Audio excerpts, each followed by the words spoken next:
Good evening, and welcome back to the television graveyard. We're your TV necromancers, Laura Prince and Noah Houlihan, and we have come here tonight to examine the spirits of past television shows, to find out which ones could be resurrected, should be resurrected, and which ones should just stay doomed. This is a podcast in which we analyze the history, the hype, and the aftermath of shows that ran only one season, including some that ran only one episode. With me, as always, is TV's Noah Houlihan. It's gotta be the Whisper. It's gotta be. Who? The Whisper. We are in episode 2 of CHIKARA Action Arcade. Yes. So if you have not watched our previous episode or listened to our previous episode, you might want to listen to that first, because we are halfway through this season that you can watch on IWTV.live or independentwrestling.tv using the code word Leapfrog. Yes, we're going to run a real quick disclaimer before this.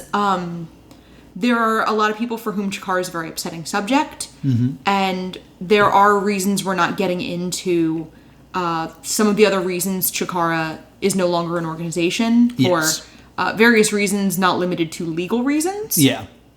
And because we don't want some of our friends who were involved to feel triggered by it. Yes. So, in other words, if you're here for tea and scandals, this is not the show for you. If you're here for critical analysis of the quality of a wrestling television show, hey, welcome, Grave Robber. Let's pour one out, because there's something I have to address as soon as you talk about your drink. Okay, let's do it. So, I have the Whisper.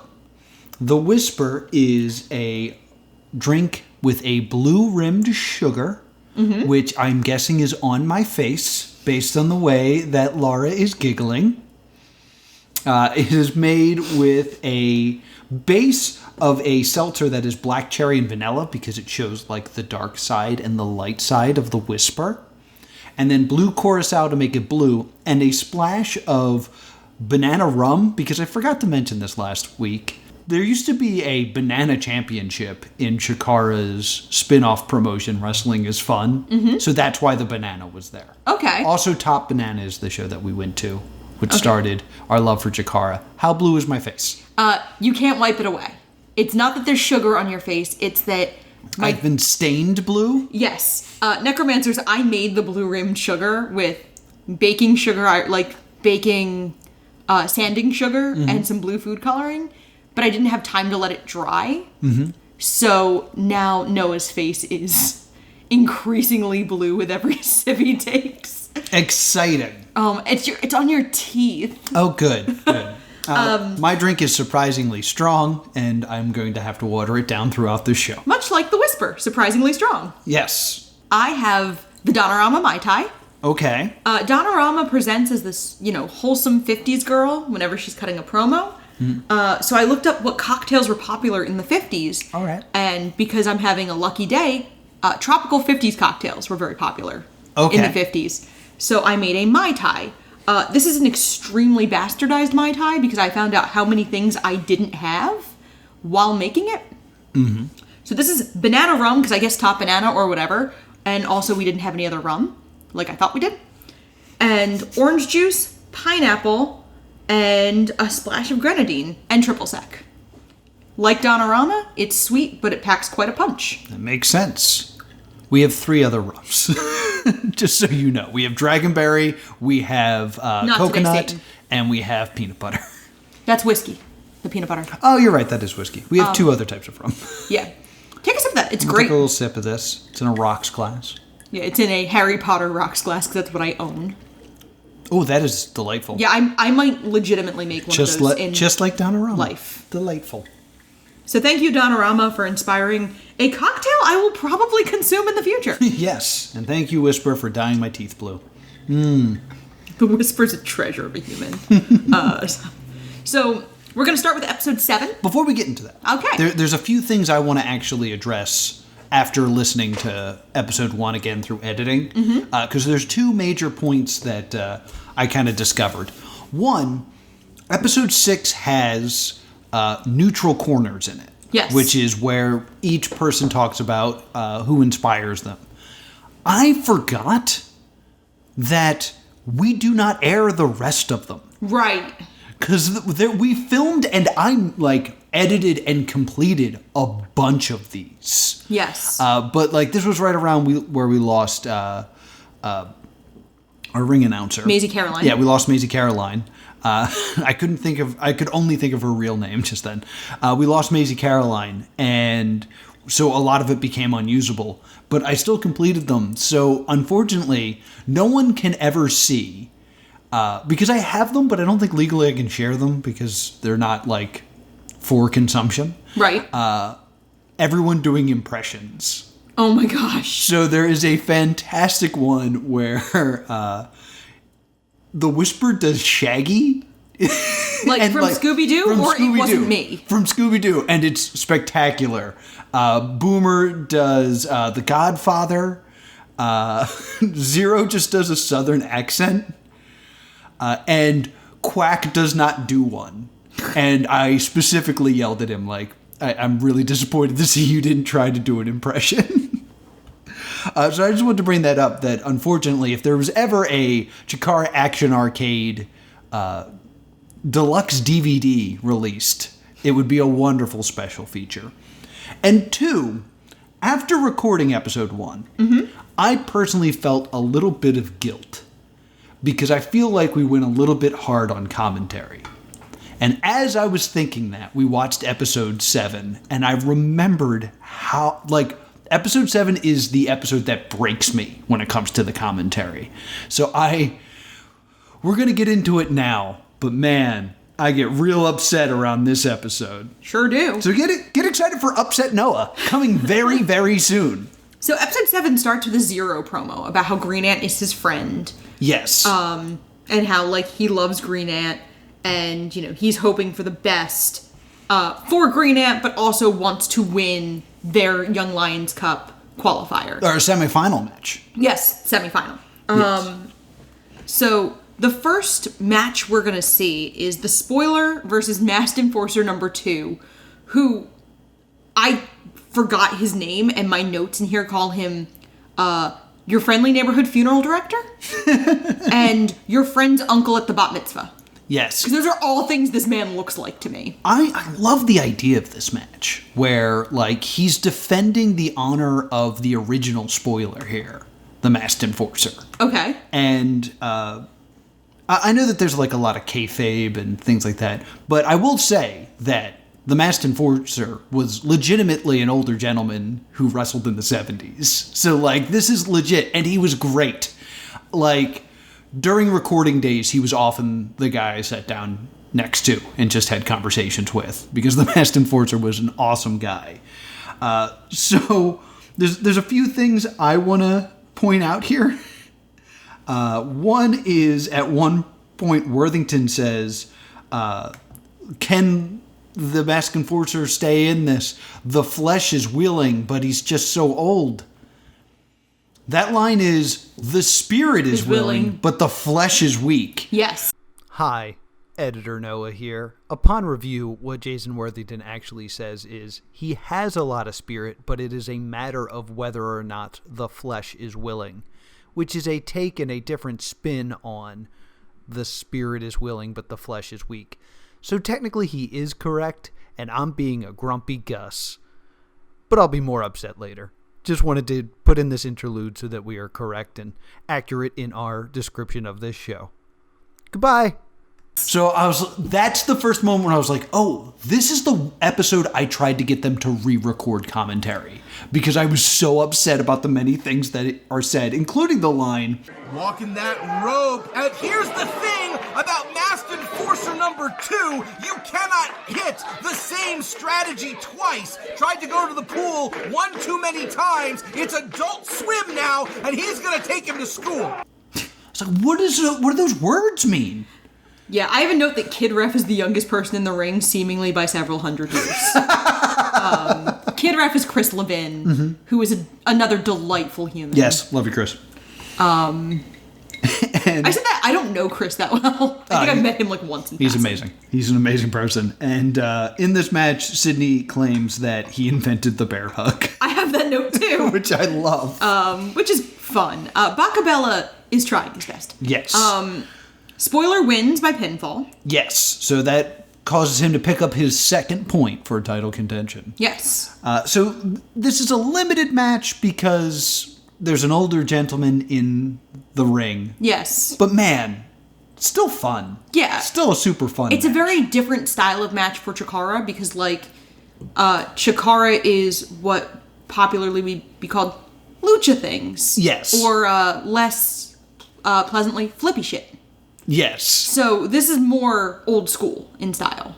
Yeah, I remember pitching ideas to bring the Masked Enforcer back and do more things. I know I had this idea that we were going to unmask him and he was going to try to be like a cool kid. Like I wanted to make him do like I think I wanted to change his name to like Fellow Kid or something. Yeah. Fellow youth. Yeah, no, Fellow Youth. That is the name I wanted to change. He was going to unmask and become Fellow Youth. That never came through. I don't know if anyone even listened to that pitch, but it was something I really wanted. I legitimately remember working on this pitch with you. Like we were going to get him a skateboard. Yes, I love this idea. He was amazing. I was like, I don't want this to be the only time we see him, because man, did I love him. Donna then cuts a promo about like how the Jekyll and Hyde aspect of her personality is essentially her gimmick at this point. Yes. Unfortunately, like the next thing she does is say, I don't need to be intimidating, and then cuts a promo trying to be as intimidating as possible. Yeah, I think the idea was it was accidental. Yeah. Like it just naturally comes to her. I like the idea of her being very unassuming in a promo, and then it, like, for one line or two per promo, like, the mask slips a little bit and she gets violent, and then she, like, controls herself. Yeah. But that's a lot of, like... I could also see, with this show, there may not have been time to do that kind of character work with people. Yes. I just want to also say quickly that we are back to the yellow background for Donna, and her logo is now centered rather than above, like I usually put it, and it looks better, and Josh, I was wrong. I also have a note here. Some of the transition effects in CHIKARA Action Arcade are extremely difficult to deal with if you're sensitive to, like, flashing lights. Yeah. Like, this kind of needs, like, a warning, like a video game would have about, like, epilepsy. Yeah. Especially at the end of the CHIKARA Action Arcade video game commercial. It just kind of flickers for some reason. Yeah, and, like, it bothers... I don't have any conditions that it aggravates, but I don't enjoy it. Yeah, I know in production meetings we discussed the idea of the transition being when a Nintendo was broken. That kind of, like, flashing garbage that comes up. Mm-hmm. But, yeah, I can tell that sometimes it's a bit rough. It's a bit rough, and because of the nature of streaming, there's always that moment of, is broken? Yeah. We get the Nytehawk hotline ad. Yes. Which I do want to point out real quick.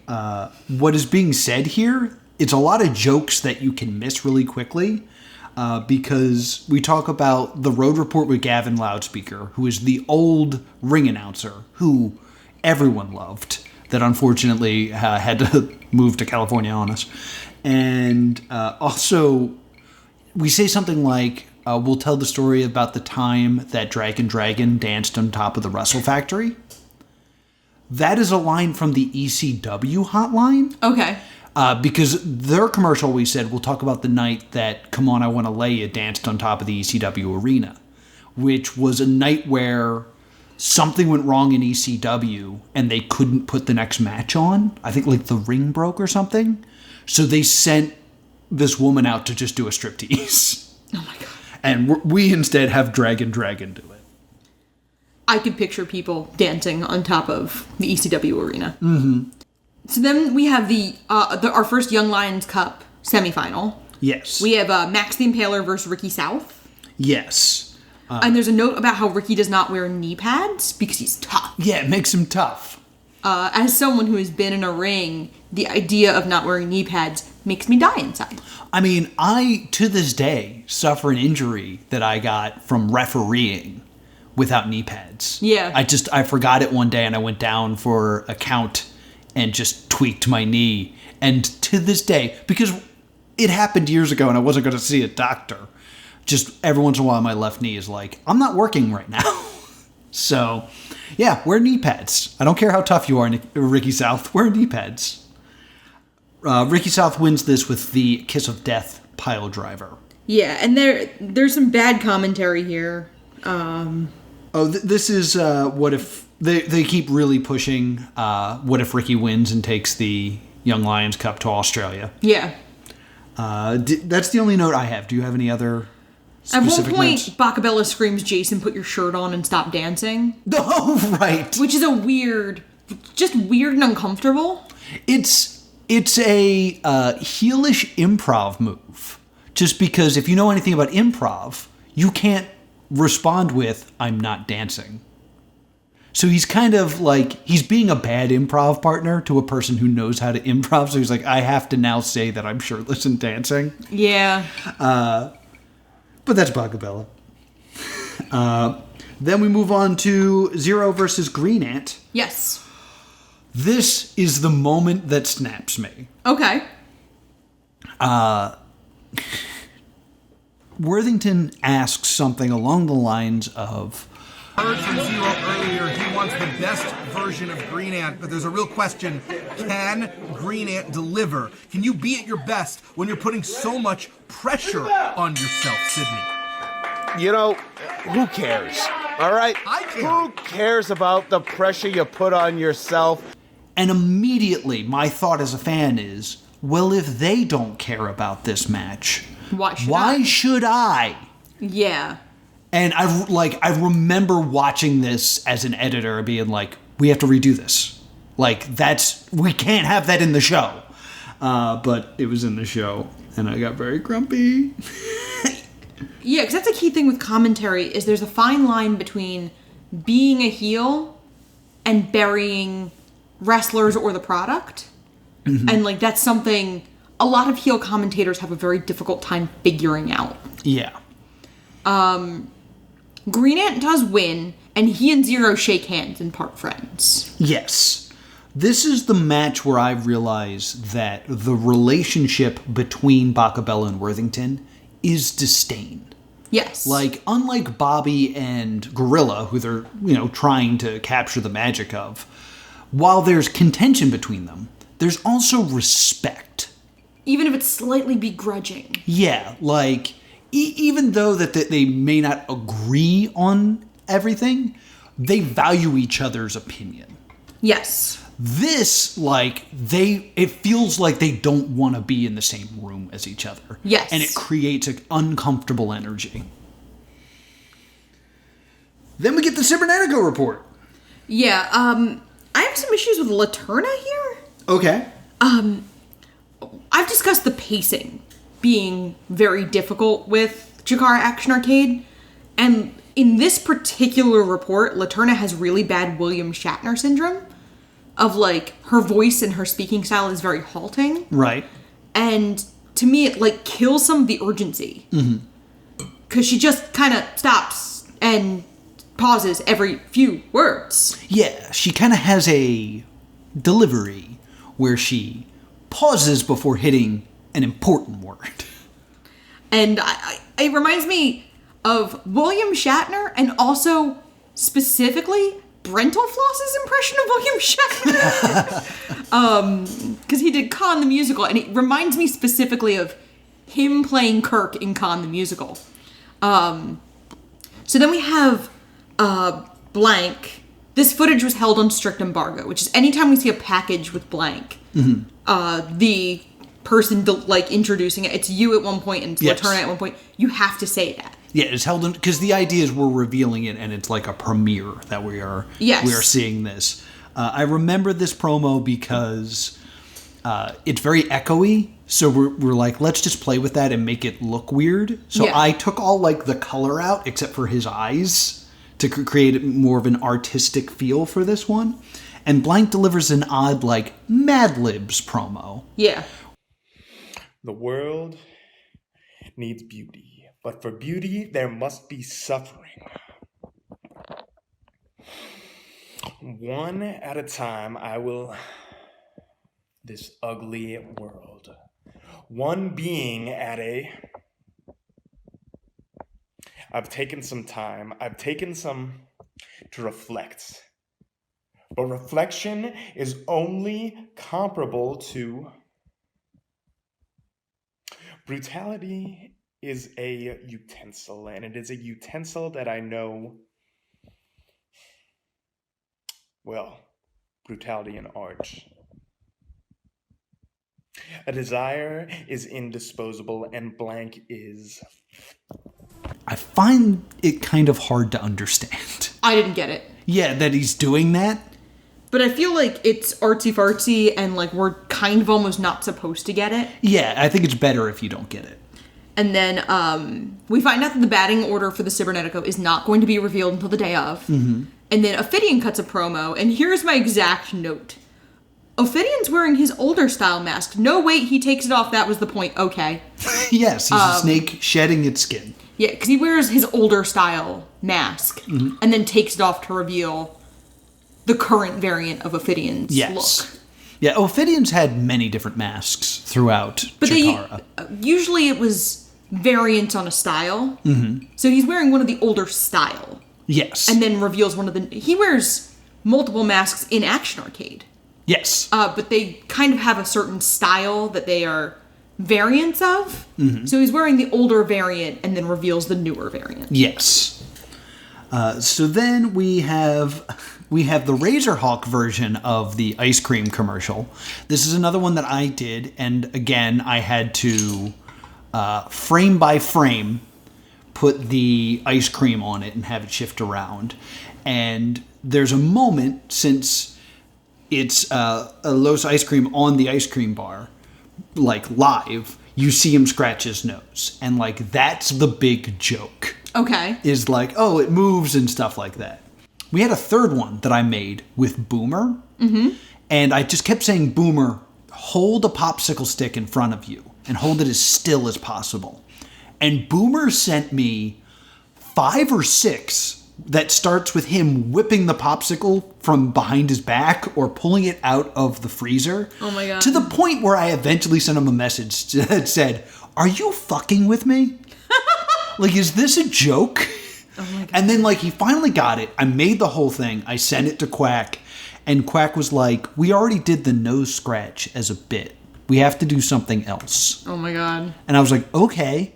Are you going to get the Lowe's ice cream to film something then? Because that's the only footage you sent me. And then everything got scrapped. And I was like, I spent a few hours working on this. It's a shame that it's just getting thrown away in the trash. But thank you to Boomer for filming that. Then let's move on to Mike Quackenbush versus Sonny Defarge in our main event. Yeah, Defarge has his entrance, and Defarge is entering, and it's great, and then it starts being about, like, Worthington, and he's gonna go cry to his therapist about whatever Bacabella said to him.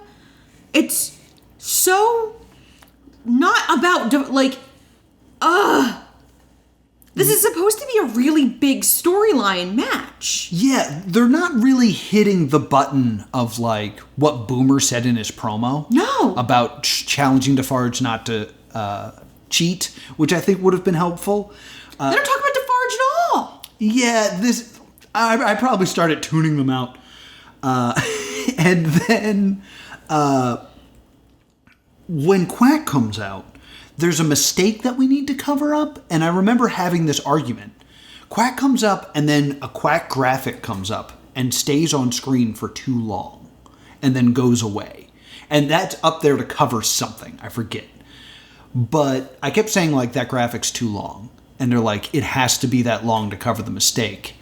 And I just kept saying, it's like, no, when the graphic's up, just cut it out. Like, it doesn't matter after that, because we just use it as a transition. I don't know why nobody got it. Maybe it's because the mistake was something I didn't understand, but I remember hitting that note for a while. It's a very, very acrobatic match, and it's interesting because Quack gets to do all the flashy stuff, but if you're watching it, Defarge is working just as hard. Yes. If not harder, but he gets less of the, like, glory. I love this match. I remember being at this match live because this is when Quack was on his 25th anniversary tour and he was going to wrestle 25 matches. and he wanted one of them to be Defarge. And there's a great moment where they're both exhausted, and they're kind of sitting in the ring, and you hear Sonny go, "Mr. Quackenbush, I'm so tired." Oh. Which is a great moment. We don't hear it in the show, unfortunately. You can also clearly see blood in the ring for this one, because I talked about in the previous episode that we ruined our canvas with blood. Yes. There's blood in the ring. The few lines I want to point out that get said are...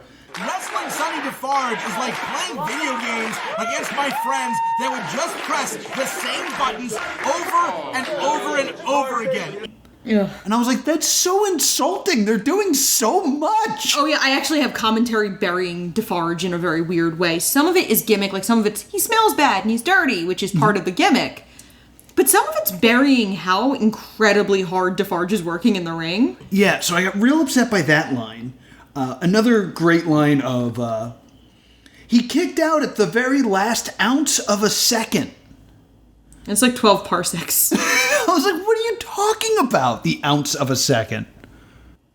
Okay, and then, like, the other thing I noticed, this is, like, Mike Quackenbush is a babyface. And if you don't know what face and heel mean, babyface is the good guy, heel is the bad guy. Yes, actually, quick note on that. Yes. That's not terms that we use in Chikara.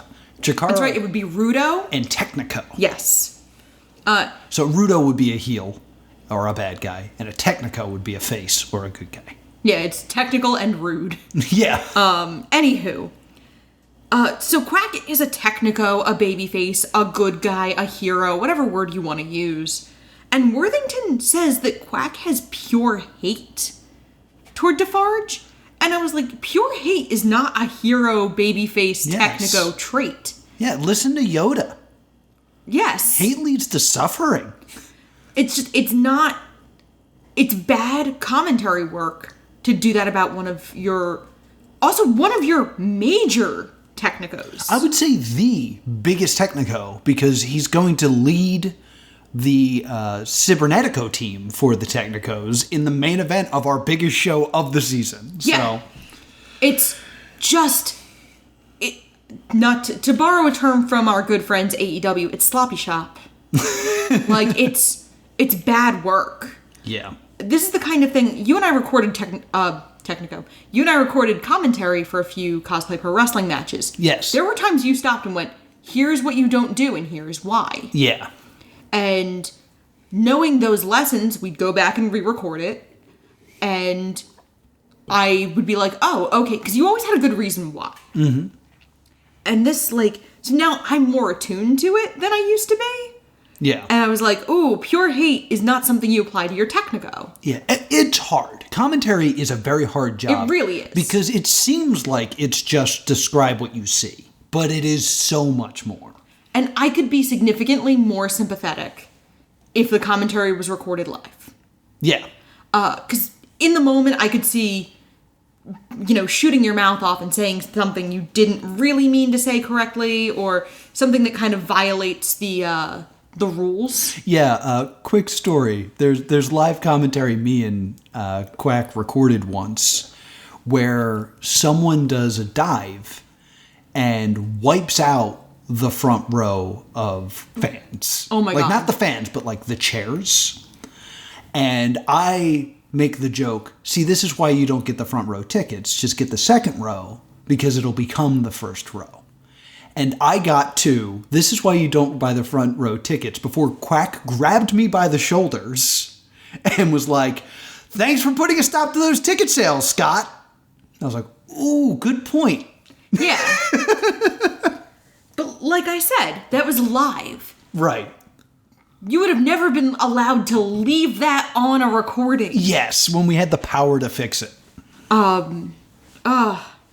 So... I don't actually have who wins. Quack wins. Quack wins this one.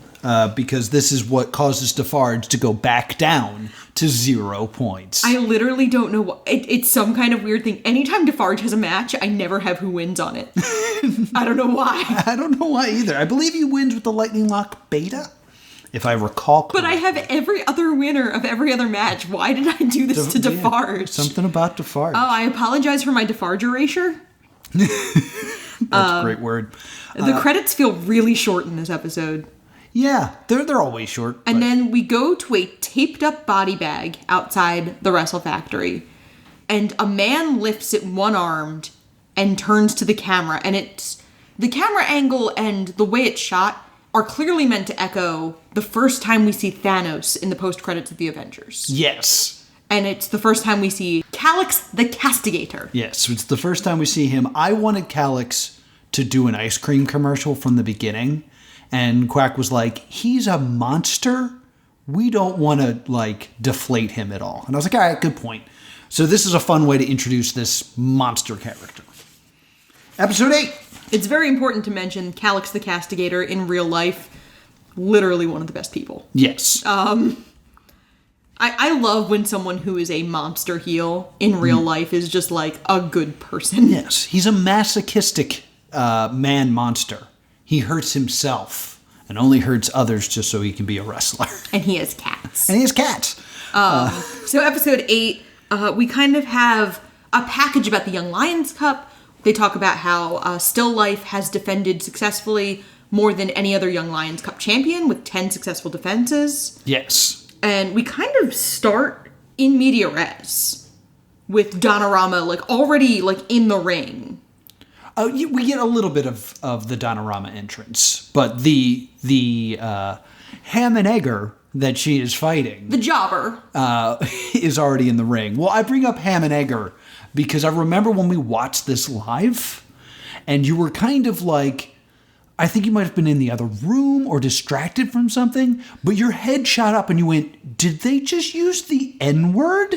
Because it's not a term I'd ever heard, and it's something, if it's not a term you've ever heard, you are enunciating it significantly more than Bacabella did. Ham and egger. But I remember voicing that. I was like, hey, just so you know, this sounds like this. And nobody ever addressed it. Yeah, my imagination is every person that saw that message just went, ooh, and then just left it at that. Yeah. So Donna wins. But she's fighting a jobber. Yes, or enhancement talent. We didn't like the word jobber. And this is yet another no fans camera trickery match. Yeah. These start to be required because there was a sharp limit on how many people could be in the factory. Right.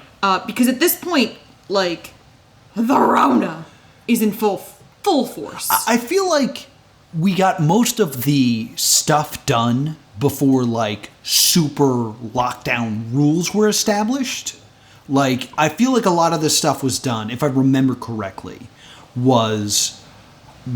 I feel safe if there's only this many people, let's all be careful about this. It wasn't the go home orders or things like that. I legitimately remember the night you were filming a bunch of these. Mm-hmm. You were like, I'm going to be late. We're going to try to film a few more matches because we need to get them in. And I went on this insane midnight run to ShopRite and bought the last hand sanitizer and a thing of toilet paper. I did this weird midnight run that now feels out of time. Yeah, this is back when we treated the coronavirus like a snowstorm that was going to be gone in a week. Yeah, this was when they were saying you might want to buckle down for 2 weeks, and everyone was buying a thing. Well, some people were buying way too much toilet paper, but most people were buying a pack. Mm-hmm. And then, dumb stuff? Yes. I bought a bag of chicken nuggets and a video game. Yeah. I bought Yoshi's Crafting World. For this. For this, yeah. So Donna gets her first point. We then go to the scoreboard with Scott Holladay, who did not appear in the previous episode. Yeah. And my suit jacket is totally messed up. Yes. And I remember getting the message hey, part of your setup for the scoreboard from now on is to look in a mirror. And I was like, I'm sorry. We own a clothes steamer. I know. Well, it's just the cuff of my jacket was folded wrong. Yeah, because I think you had to film in a rush before you lost to daylight. Yeah, that's usually a problem that I had. We get the spoiler bragging about having 2 points now. And then we get 0. Zero does an amazing promo where he's like, I want to go after that grand championship, and I've made a list. So here's some people I want to fight. And he mentions Murloc. Yeah. Who's Murloc? Oh, he was with the, I want to say he was with the Sea Siren? Like, Ashley Vox and the other, God, don't call them the Sea Shanties. The Creatures of the Deep. I think the Creatures of the Deep was, Hermit Crab and Cajun Crawdad. And Murloc. Oh. But we've never seen Murloc in this season. That's true. I knew this based on already knowing about Chikara. Yeah, so it was very strange to hear Murloc's name and have nothing to base that name off of. So I just thought that was odd. Zero, but the rest of the promo is great. Zero's just charming. He just keeps calling people rude, and it's funny. You're rude. Yeah, he starts filling it out. He's like, Molly McCoy. I love this promo. Rude. Like... More like the rudest girl in the room. Am I right, guys? It's very fun. It's kind of quintessential Chikara to me. Of, like, that... It's clever, it's funny, but it's very, like, simple and wholesome in a way. Mm-hmm. Of, like, Zero is, like... shooting his shots, and what is he saying about them? Rude. Like, great. I love Zero. Yeah. We get the Young Lions Cup final. Yes, we have Green Ant versus Ricky South. And it is sloppy commentary. Ooh, all right. The high-risk district instead of the high-rent district when someone goes to the top rope. No, I don't think he says the word district. He says high-risk district. Because... Yes. Because right after that, I heard someone next to me screaming, high rent district, which I don't think was part of commentary. I think that might have just been what I heard in my house. It was me being very grumpy. Worthington starts with, the Worthington key to victory is for Ricky South to hit his pile driver. Hey, what the hell is the Worthington key to victory? It's nothing needed, because basically saying... Ricky South's key to victory is to hit his finishing maneuver is like telling a football team the key is to hit more touchdowns. Yeah. So, like, it's... Like, what's his strategy? It's to win the match. I was just like, oh. It's like the joke with dating profiles. Is number 1, be attractive. Number 2, don't be unattractive. And for the record, I understand the whole point of this is to build up the kiss of death as a devastating maneuver, because Green Ant's going to kick out of it, and we want that to be a big deal. Yes. But the way it's set up is just like, it just gets under my skin. And then he goes on to say...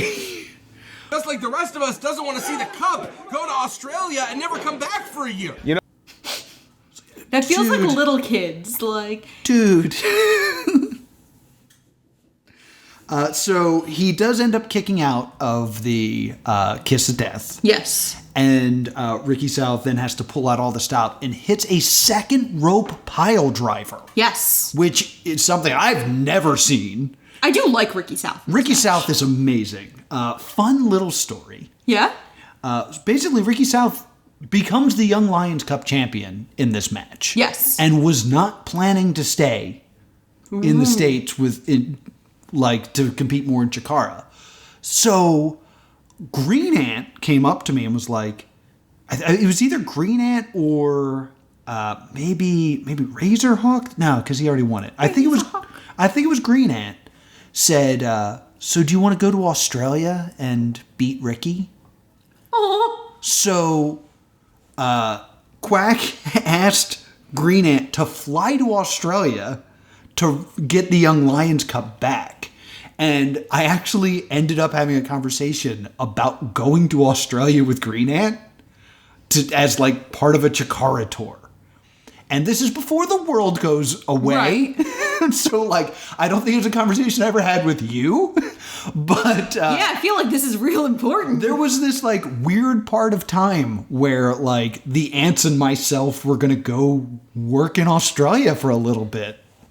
I just have this mental image of like me flying part of the way and then just dropping myself off at the nearest Disney park to wherever you had to lay over, because I don't think you direct fly. It's a 16-hour flight. I don't think it's direct, though. Like, I think it's very hard. Like, I think you would have had to lay over somewhere. So I would have probably just been like Disneyland Paris by myself with my bad Duolingo French. It's weird to think that, like, not even a year ago, there was this discussion about flying anywhere, let alone Australia for a wrestling match. I want to be where the people are. So Ricky South wins. Yes. And Bacabella does have a great comment when he wins that makes me laugh. Yeah. Every kangaroo farm will get to see the Young Lions Cup. Which brings this mental image of, like, Ricky South having to do, like, a Hunger Games style victory tour. But only to kangaroo farms. With the kangaroos, yeah. And, like, kangaroos, they're really cute, but, like, up close, terrifying. Very I wouldn't mess with one. So my next thought would be, it doesn't seem out of the question that a kangaroo could win the Young Lions Cup. Yeah, he would lose it to a kangaroo. Which is a gimmick that should have happened. It didn't. The fact that we don't have a kangaroo wrestler is really bad on us. A kangaroo wrestler? A kangaroo wrestler, yes. Ice cream commercial for Kingdom of Trios, and then the Warp Zone. We don't talk about this a lot. No, we're not going to talk about this really at all, because this is basically a From the Vault segment where we are showing an older match. Devil time. So, because COVID is in full swing, so there needs to be some filler. It's nice to see Bryce Remsburg. Yes, the match is actually Drew Gulak's final match in Chikara, where he takes on Mike Quackenbush. I believe this was in Chicago. But very strangely, the commentary team is Worthington and Bacabella, because we're trying to create this feeling that they were just always the commentators. And if I remember correctly, I don't think this match had commentary when it originally aired, but it's a little bit odd to have Worthington and Sidney Bacabella doing commentary as if it's that day. Like, it's not like it's them now looking back on this match. They're pretending like they were there live, which is odd. Then, Cybernetico report with me, because we couldn't get Sam Laterna. Right. So it's me doing it, and which is fun because I have to introduce another spoiler promo. And this is when I'm, like, really losing it with the spoiler. Yes. You can see me getting more and more and more upset that I have to keep throwing to the spoiler. Then we get a blank promo that we added birds to make it artsy. Yay, birds. And then Defarge has an amazing promo about how the worst emotion is hope. Ladies and gentlemen, Boomer Platmeal has accused me of being a cheater.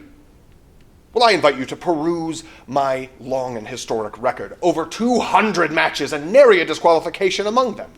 You know what the most dangerous feeling in the world is? It's hope. Boomer Platmeal hopes to get under my skin by accusing me of cheating. Boomer Platmeal hopes to succeed in this business we call professional wrestling, even though his stock has been on a downturn for the last year. Just like Boomer Platmeal hopes to one day have a sit-down dinner with his family that isn't bathed in the stench of awkward and anxious tension, and I'm here to dash these hopes, because none of these things are ever going to happen, Boomer Platmeal. The sooner you get that through your little softball head, the easier this will be for you. Okay. Love this promo. And then when we come back, I accidentally say Boomer Platmeal instead of Boomer Hatfield. I thought you did that on purpose. And I have to pay... of course I did it on purpose, but the story is that I then have to give 35 cents to... 38 cents. 38 cents. I shorted it. Yeah. He'll notice. Yeah. Then, this is the moment we've really been building to. Yeah. Is our main event here, which is a series of Crucible fights against the Chikara guys. Yeah, and this is is this the one that decides? No. Okay. So it is the first time we see someone who's not just a random ham and egger taking on the Crucible in these Crucible fights. And it starts with a great promo of Mike talking down the camera lens, explaining why he's doing this. Because the reason that we haven't had the Chikara gang in these Crucible fights is because they don't approve of them. But now, like, they have to bring the fight to the Crucible. And I love that it's down the lens because it's another us being different from the WWE, because you never look down the camera lens. But this is a message to us, the fan, from Mike Quackenbush, which he does a great job here. Okie doke. We get Devontes versus Zero. That ends with a ring out. Yes. Where Zero just kind of gets shoved and then he's like, rats. Yeah. Then we have Demorest versus... Before that, we get the line of commentary from Worthington that is something like, Here's the thing. I think, and I know this sounds hyperbolic, I understand that, but I think of Quack a lot like Moses. He knows where he feels he is doomed to die in the desert, but he does not want that for his students. God. I was like, whoa, come on now. Yeah, you don't want to put religious stuff in your commentary. Yeah, like immediately, just like cold sweat, like, this is not a road we should be traveling.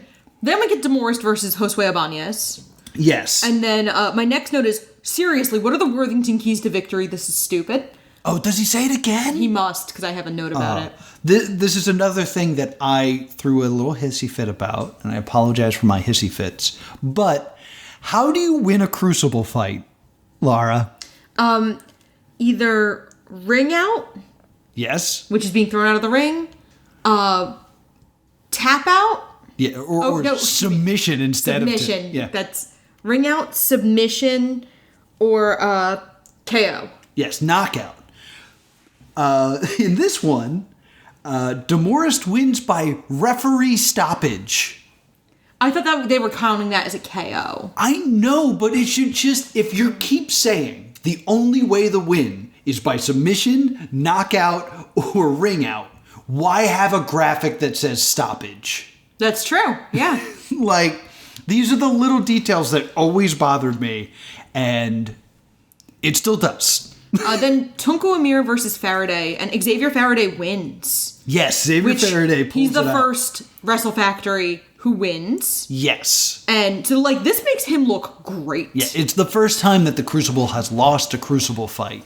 And again, it's Tunku who keeps disappointing Ophidian. Yeah, and it's also, like, really nice for Xavier Faraday to get that, like, that shine on him of, like, I beat the Crucible at their own game. Ha ha.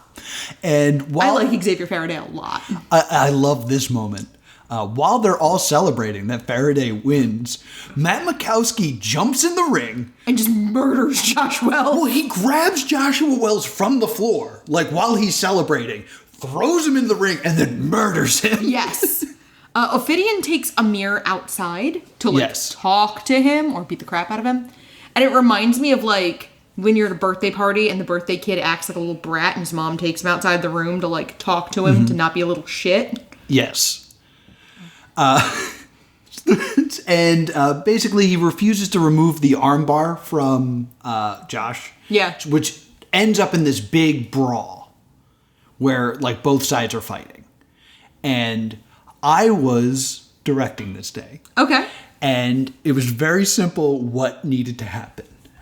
Basically, they fight. There's a stare down between Quack and Ophidian. Yeah, it's a very tense moment. It holds for, like, supposed to be like 5 seconds. Mm-hmm. And then I was going to hit a light to signal everybody to clear out from the locker room so that there can be this big, like, brawl. Insane brawl. What happens is... Not that. They are staring at each other. This is cut out, so you don't see this. They're staring at each other fighting, and I was like, hold. I'm looking at the guy with the light switch. I'm like, hold, 3, 2, and then right before I could give the car, Fry Nassar jumps Quack. Oh, no. And I was like, what is that? And then I'm just like, just hit the lights. Damn it. And, like, it's really funny in retrospect, but I remember in that moment being like, oh no, no one's gonna be happy. I know this is a lot like Glow, but I've never realized how much I need a noises off about wrestling. Yeah. I really wanted to share a lot of these, fun little stories. Coffin Maker just shut off. You might remember that from our previous episode of CHIKARA Action Arcade. Yeah, I don't know why it's always in the middle of the episode. And then we get a stinger of Razorhawk. Razorhawk's in his apartment, and Dangerhawk has brought him a 6-pack of A-Treat. Yes, because, as per their bet, Green Ant did not win the Young Lions Cup. Yes. Episode 9. So this is the first episode of the... Oh, no, this is not. I'm a liar. I'm a filthy, filthy liar. Yeah. Ophidian calls Chikara the island of misfit toys. Yes. And I want to point this out because we haven't mentioned it before. Ophidian calls his trainees resources. Yes. So that's a very dehumanizing language. Yes. But also then accuses Mike Quackenbush of using his recruits for personal gain. Yes. So it's a really good promo. Yes. This is where I realized that, the Crucible's Cobra Kai, and they're literally led by a cobra. I don't know why it took me 9 episodes of a rewatch of a show that I was part of making to realize that they were Cobra Kai, but they are Cobra Kai.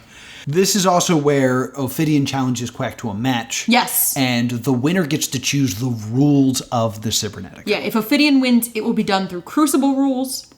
If Mike Quackenbush wins, it will be on typical Chikara rules for the Cybernetica. So then we get a match of Blank versus a breakfast special, Ham and Egger. Ham and Egger. This is another one that there's no fans. This is all trickery. But there's a great moment that I want to see more in wrestling. Yeah. Where he rolls out of the ring and does a promo. He does a promo mid-match. What a cool thing. And it's a great promo. Yeah. He goes Is one of... Cabana Man Dan, the art I made today is about you. It's not for you. I don't wish to present anything to you, but Dan, I hope you're watching. In keeping with Blank, it's very pretentious. It's very and then he always zips his mask back up. Mm-hmm. Because he only speaks when he unzips his mask. And then when he beats the enhancement talent, he then poses him. Yes, it makes him art. Yes, which I think is this really inspired, creepy serial killer kind of thing. Because that's usually a very serial killer, posing the victim, whatever. And then we get the scoreboard. Yeah, with Scott Holladay. Who? There's a delayed who, which is great. The timing on that is beautiful. I don't know if that was Bacabella's choice or Josh editing this or Sam editing this, but that bit of a delay is so perfect. Yeah, and this is a Campeones de Parejas version. So we get the perfect pair. Well, first we get Solo and Willow. Well, first we talk about Solo and Willow to remind you that they're still the champs. Right. And then we talk about who already has a point. Spoiler and Defarge, Dasher Hatfield, and Molly McCoy. And then the Red Queen and One-Eyed Jack, who cut their promo. Yes. Bird and Bee! So then we get a fist package. Beautiful package. Yes, this is made by my friend Greg Goldstein, who basically, Mike was like, hey, can you make packages? I'm like, I'm not really good at that, but I do know a guy. And just for the record, everyone had wonderful things to say about Greg, because Greg does a phenomenal job with this. There is a sequence you point out that's just gorgeous. Yeah, there's a time where it's basically the sliced bread, where Icarus grabs his opponent's head, runs up the ropes, and does a flip. And Greg cuts it so it just switches people, but it looks like it is one move. Oh, it's so good. So good. It's fluid, it's perfectly edited, it's fluid, it's gorgeous. And then we do get a fist promo of Huckabee and Icarus. Mm-hmm. Huckabee cuts a promo completely normally. Icarus may as well scream, I love Lamp. He just shouts. Yes. He's like, bah! I was just like, okay, buddy. I love Icarus's promos. Point after point, page after page, the story remains the same. Fist is the most dominant, the most dangerous, the most deadly team in Chikara. And when we set our sights on those titles around our waist, we get them. We make legends. Chuck Taylor, Johnny Gargano. Now, Travis Huckabee, Icarus. If any of you putrid punks ignore the instinct to run, ignore the instinct to hide, you are ignoring your instincts at your own peril. Because those titles belong around our waist.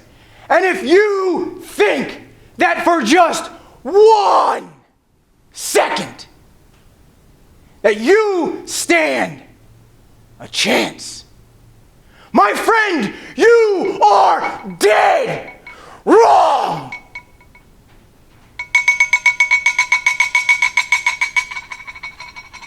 And then we get a tag match. Yes, we get the Creatures of the Deep making their CHIKARA Action Arcade debut, I believe. I think so. Versus the Perfect Pair, the One-Eyed Jack and the Red Queen. But there is no Murloc. It's just the Cajun Crawdad and Hermit Crab. Yeah, Hermit Crab. Oh, Cajun Crawdad has the higher voice. Yeah. So this match, again, no fans, is one of the most phenomenal matches that we have here. The Cajun Crawdad is a tall hombre. Yeah. But flies like it's nothing. We see he does a coast to coast in this one. He does a spiral plancha. He's all over this. Once again, no one is explaining lucha tags, which drives me crazy. At one point, Crawdad hits the buckshot lariat, and I just screamed, "Cowboy shit!" Yes, because I'm a big Adam Page fan, so I was happy about that. Yes. And once again, the Perfect Pair pick up the win with their super cool tag team finisher, which is called the Cash Out. I wanted to call it the Flop, the Turn in the River. Mm-hmm. Nobody liked that. The Flop is a rough... flop has a bad connotation. I know what you're getting at, because it's poker, but maybe even calling it like the Royal Flush. Royal Flush would have been good. Cash Out I get, but I would have loved it to have been like the Shuffle or something else. Yeah. Something more cardsy and less gambly. Gambly even works. I was actually going to say the Spinning Roulette, because she does a perfect flip. Yeah, that could work. It needs to be something more card-based, in my opinion, though. Because they're not a casino. They're a deck of cards. Right. So then we get... The Warp Zone. The Warp Zone. And we recognize somebody in the Warp Zone that we didn't know before. So this is CHIKARA versus Beyond's Super Netico that had happened the year before. Mm-hmm. And I remember being there for this. I did not realize who was in this match. But it is Dasher and I forget who else is with Dasher. Hallowicked taking on the Beyond team, which is Chris Dickinson, Nick Gage... And Johnny Hungy! And John Silver! I was like, oh my god, I met John Silver? I can't believe John Silver is a person I met and didn't, store in my brain. I mean, there were a lot of times where it was like, you were meeting a ton of people at a time. Yeah. So it's not like you could remember every single person. But so the Warp Zone, we, don't have a lot of notes in the Warp Zone because it's notes on kind of out of continuity wrestling. Yeah, there's not... I don't have anything to say. I have something to say about the next one. But then we have the... Cybernetical Report with Sam Laterna. Now she's in front of a green screen. Because we could no longer get her to the Wrestle Factory. I was a little grumpy about this because I had already filmed this. Had you? I had already filmed this one. And then Sam filmed hers. So I got sent this to edit. And I was like, but I already did this. Can we just use mine? It's done. And they're like, no, we wanted to use Sam Laterna. And Sam says something along the lines of... Another fighter, and I use that term very lightly, is Sonny Defarge. Yeah. I was like, why are we burying Sonny?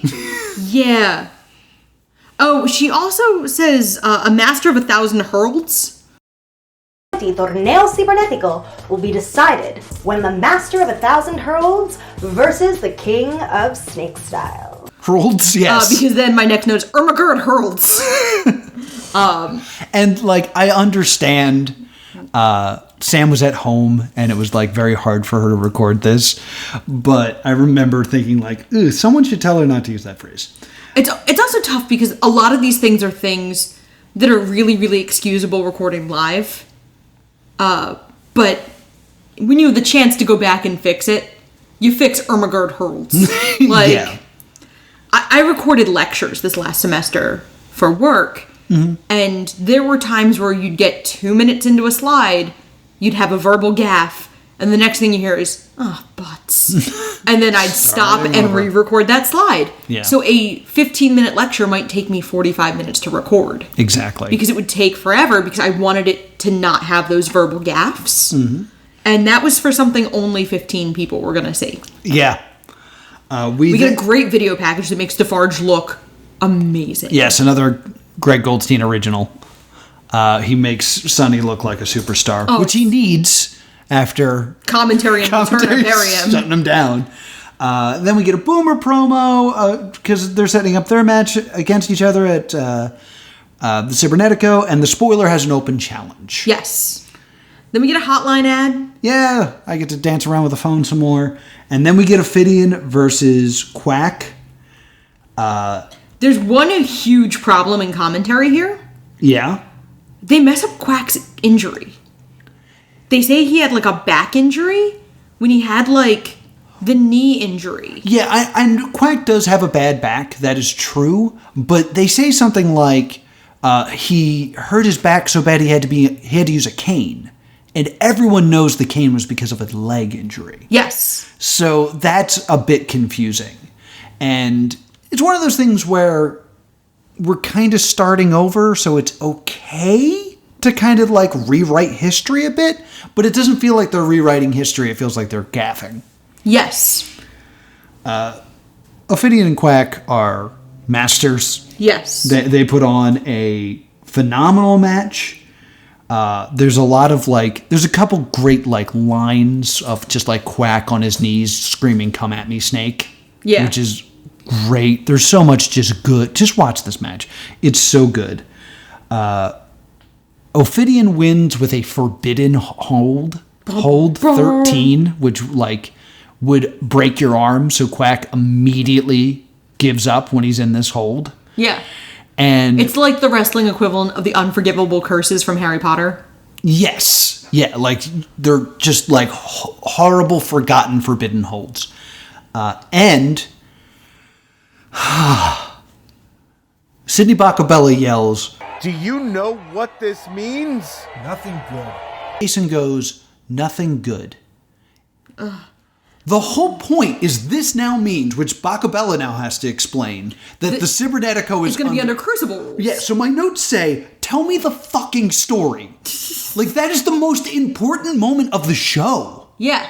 And, Jason's just kind of bummed out about it. I was so angry. Guys, there's a lot of, releasing of tension on this week's show. Yeah, and then we get a cool stinger again.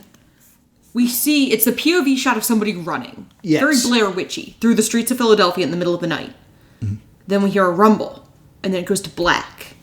And then it's a POV of Calix the Castigator laughing as he zips up whoever it was into a body bag. Yes. Did these stingers run out of order? They should have. Because he had a body bag in the last one. Yeah, I don't know if these ran out of order or if we're supposed to believe that this is a second victim. Yes. I don't know either. So that brings us to episode 10. Episode 10 starts with because of what was going on with racial injustice, it starts with a very, very, very long title card that says Black Lives Matter. Yes. The card runs so long that I imagine that there were people who didn't think the show was going to air. Yeah. Because then it's followed by a very, very, very long black screen. Yeah. I understand doing that as a tribute, and I agree with us doing that. And I understand, kind of putting that black screen in to separate it from the fun, cartoony stuff we're about to do. But it is definitely worth mentioning that we may have lost viewers doing that. Not because they disagreed, Just because they thought the show was not happening. Because I think if I was watching something for about a minute, there would be, especially something live that I couldn't skip forward. Like on a YouTube video, I'd be like, I'd just like skip to a random part in the middle, like, is this running today? Yeah. But like, there were probably people who weren't sure the show was going to run that day. Yeah. And I think it's largely because of the very, very long blank screen after Black Lives Matter. Yeah. And just to, put into perspective, the madness, like, CHIKARA is in Philadelphia, where a lot of, like, the protests were happening.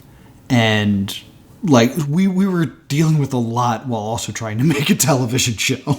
Yeah, and, like, it was very well received that CHIKARA made that motion.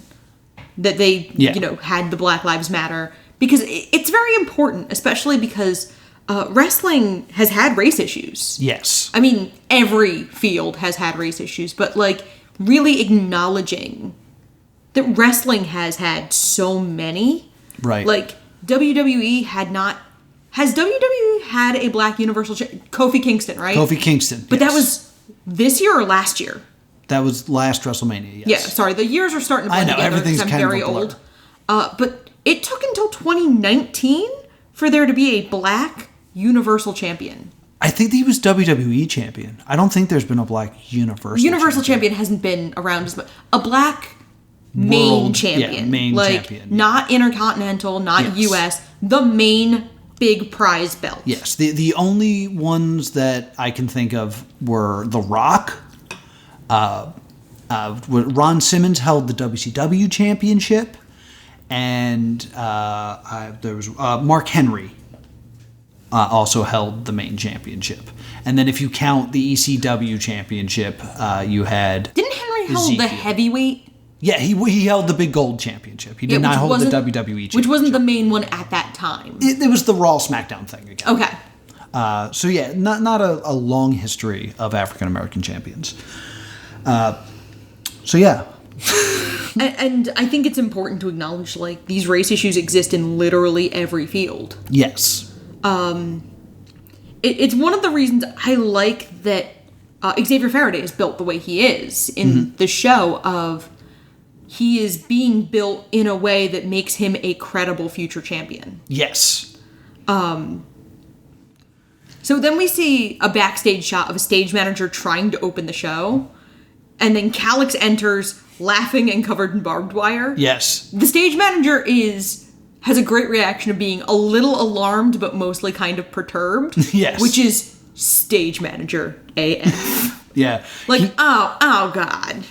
Calix's laugh shakes the camera, and we get a Calix match versus some ham and egg-er. Yes. And Bacabella has the wonderful line of, he looks like someone poured him into his body and forgot to say when. Yeah, which is a great line.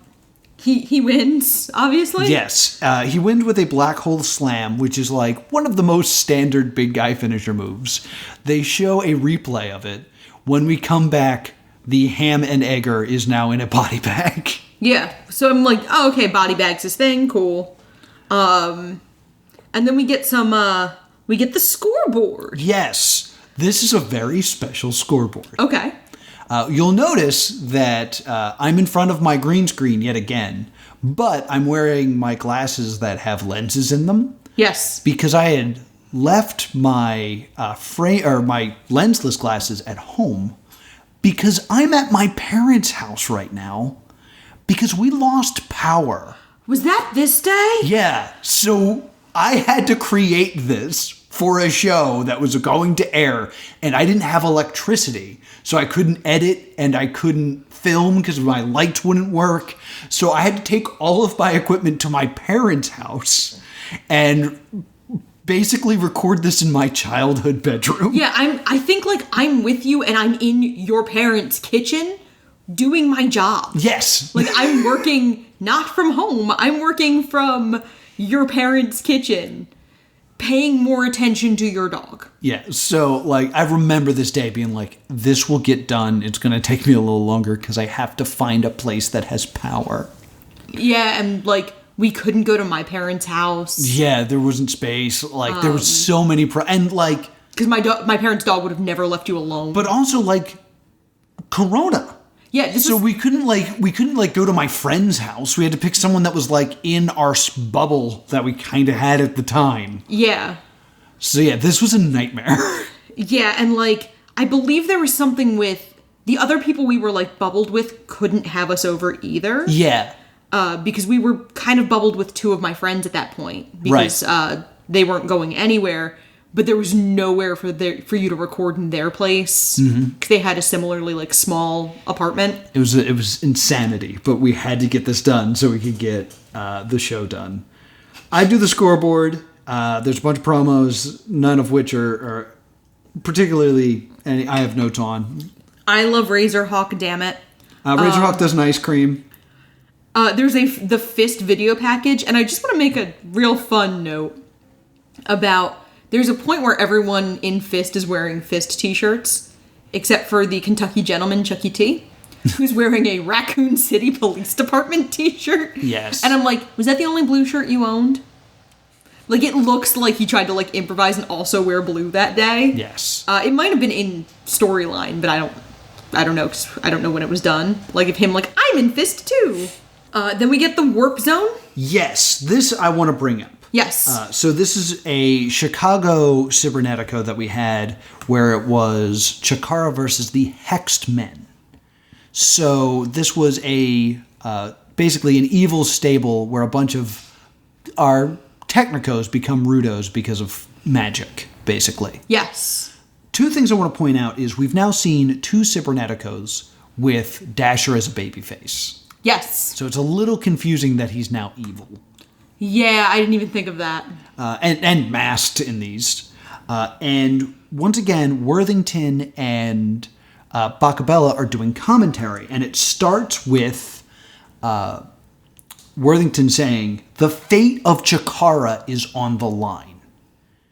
Which is the exact thing we're booking for this upcoming Cybernetico. Right. So I feel like it makes our upcoming Cybernetico less special. Yeah. And then it's like, oh, this is what happens every year. The fate of Chikara is on the line. I keep going back to Harry Potter, like that's a well I keep going to compare it to, but it's kind of like how, every May crap goes down at Hogwarts. Yeah. So I wasn't a big fan of that. We see the Cybernetico. We get an ad for the magazine, and then it's our main event. And you were like, main event? This is the second match. Oh, yeah, because we also get, like, the magazine ad and the Like a Bro ad. We get, like, all of... You can tell this is the last episode before the Cybernetico, and we're just trying to, like... Yeah, stretch. We're trying to make an episode 10. So this is Josue Abanez versus the Whisper. Yes, so the Jawbreaker is taking on the Whisper. At one point, Sidney says something about someone being old, and Worthington responds with, "Okay, Mr. 1 foot in the grave." Yeah. I was like, wow, there's a line between, like, friendly commentary jabbing and you're gonna die soon? But whatever. Again, it emphasizes that they don't have the relationship figured out here. Yes. Then Sidney has this line, which I love, because they're talking about the harsh training methods of the Crucible. Sidney's like, "It's like my little brother. I used to beat him up and break his arms and legs. Oh, yeah. And it made him tough." So that was fun. Then, this is a very upsetting thing to me. Okay. Whisper is in control, and Ophidian appears on the screen and gets distracted and then gets rolled up by the Jawbreaker. Mm-hmm. We didn't have the Ophidian promo when this match was being filmed. Okay. So it's actually the screen cutting to a green screen so we can put it on there later. Okay. The problem is, since it's a green screen and the camera's moving, it's very hard to make the image stay on the screen. So I remember Josh did it, and it was like all these like weird looking zooms almost. Shaky cam? Because basically what is happening is we are putting the Ophidian promo behind the match, and the green screen works as a hole. Okay. But the hole's moving, so it's making Ophidian look like he's just moving all over the camera. So once again, I took it and frame by frame had to adjust it every time the camera moved so it looked like Ophidian stayed on the screen. Just another like little thing where it's like the easy solution was not done in time. So in the interest of keeping things moving, we created way more work for ourselves. Yeah. Okay. And then there's a moment where we see Whisper backstage, and Commentary's still talking. I'm like, why is Commentary commenting on backstage events? Ugh. Just like so many just little things. Then we get the Cybernetico report with Laterna. Yes, after the main event, which is weird. Very strange. And we get a Sunny promo. Yes. And then there's this weird blank video mistake where you yelled, "Oh, we didn't fix that." Right. This is... Oh, thank you for remembering this because I forgot to mention this. So what happens is... Once again, Blank makes these videos and then we artsify them up. Like we add bird noises and we add like weird transitions and stuff like that. What ends up happening here is we show the Blank promo. Then we show a promo with Defarge saying he doesn't have any children that he takes responsibility for. But if I did, they wouldn't be Boomer Hatfield. And then we have a response from Boomer. And then instead of a Boomer promo, the Blank promo with the effects play. Yes. And then we cut back to Sam, and she's like, strong words from Boomer Hatfield. I was like, oh man, this all looks really bad. And I'm remembering, I texted Quack like, whoops. And he responded, I'm not watching what happened. I was like, what do you mean you're not watching? Oh my God. So like we jumped in the chat and we're like, we'll fix it for the on-demand version. And then apparently we never did. Yeah, and then we find out, we get a phone call from Jigsaw. Yes. Where he has to drop out of the Cybernetico. Yes, because he is injured. And then Demorest is leaving for reasons unknown. Yes. So instead of it being 7-on-7, it's now 6-on-6. Yeah, and then there's no stinger, and it totally sounds like they cut the "you're worth it" from. Yeah, you hear Jason ending is like game over. And now we are at the Cybernetico. Yes, it is Cybernetico time. So we start. This is our big like pay-per-view. Yes, basically. And since Quack lost to Ophidian, it is 2 a.m.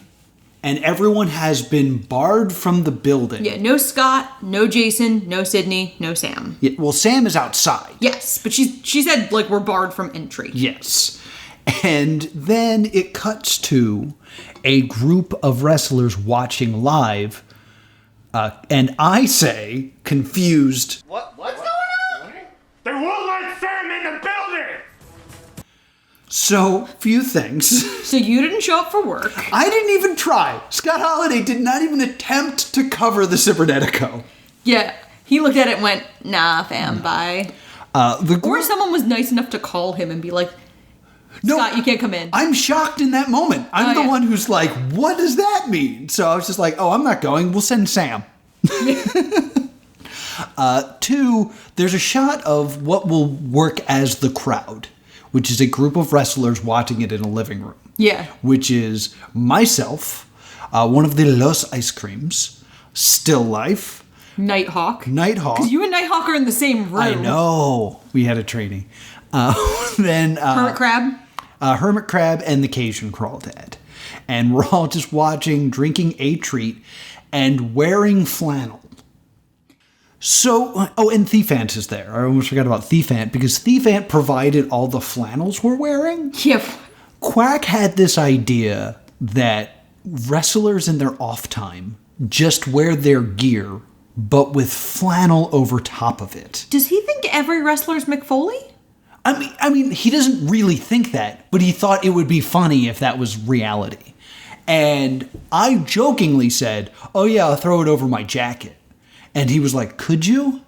Oh. And I was like, "Oh." And it's also really important to mention it is summer. It's summer, and like, so I was like, I'm gonna wear a suit jacket and flannel over it, and we can't have the air conditioner on because it's loud. So I was like, okay, I'll try. And I was like, oh, this isn't gonna fit, and it fit. And I was like, oh no. So I'm like dying and sweating this whole time. We're gonna act as the crowd, and we get our first match, which is Sonny DeFarge versus Boomer. There's no ring announcer at all. There's no ring announcer. It's just Kid Ref. And instead of the Action Arcade like graphics packages, we get this black and gold graphics package. Yes. For the Cybernetico. Like, it's very fancy. It's very like, this is a big show. And there's no commentary. Whoop whoop. Fun fact. There was commentary. And we removed it. Ooh. Because I remember watching it and being like, I feel like it's hurting the feel of the show because it feels too Chikara Action Arcade and not enough Crucible. And then there's a moment where Worthington says something like, we've been barred from ringside. We're watching it on a tiny monitor locked in a broom closet. And I have to pee. Oh my gosh. And Sidney's like, go in a bucket. And I was like, we can't air this. No, and like, so much of the issues with commentary is that commentary has treated themselves this entire show as the stars. Yeah. The main problem I have is this is not a time for levity. No. Like, what is happening to the Wrestle Factory is very, very bad. Yeah. The idea, this is terrifying. Yeah, the idea that commentation is hilariously locked in a broom closet destroys everything. Yeah, like, they don't need to be the Three Stooges. Sam Laterna is on the streets of Philadelphia in the middle of the night trying to be a journalist. Yeah. Like, Scott Holladay and the remaining Technicos are, like, in an undisclosed location watching in concern. Right. Like, it's not appropriate. Yeah, it just, everything about it feels weird. I guess I bring it up because it's one of the few times I won an argument of, we need to remove this. Yeah. But it's definitely very jarring and weird to not have commentary.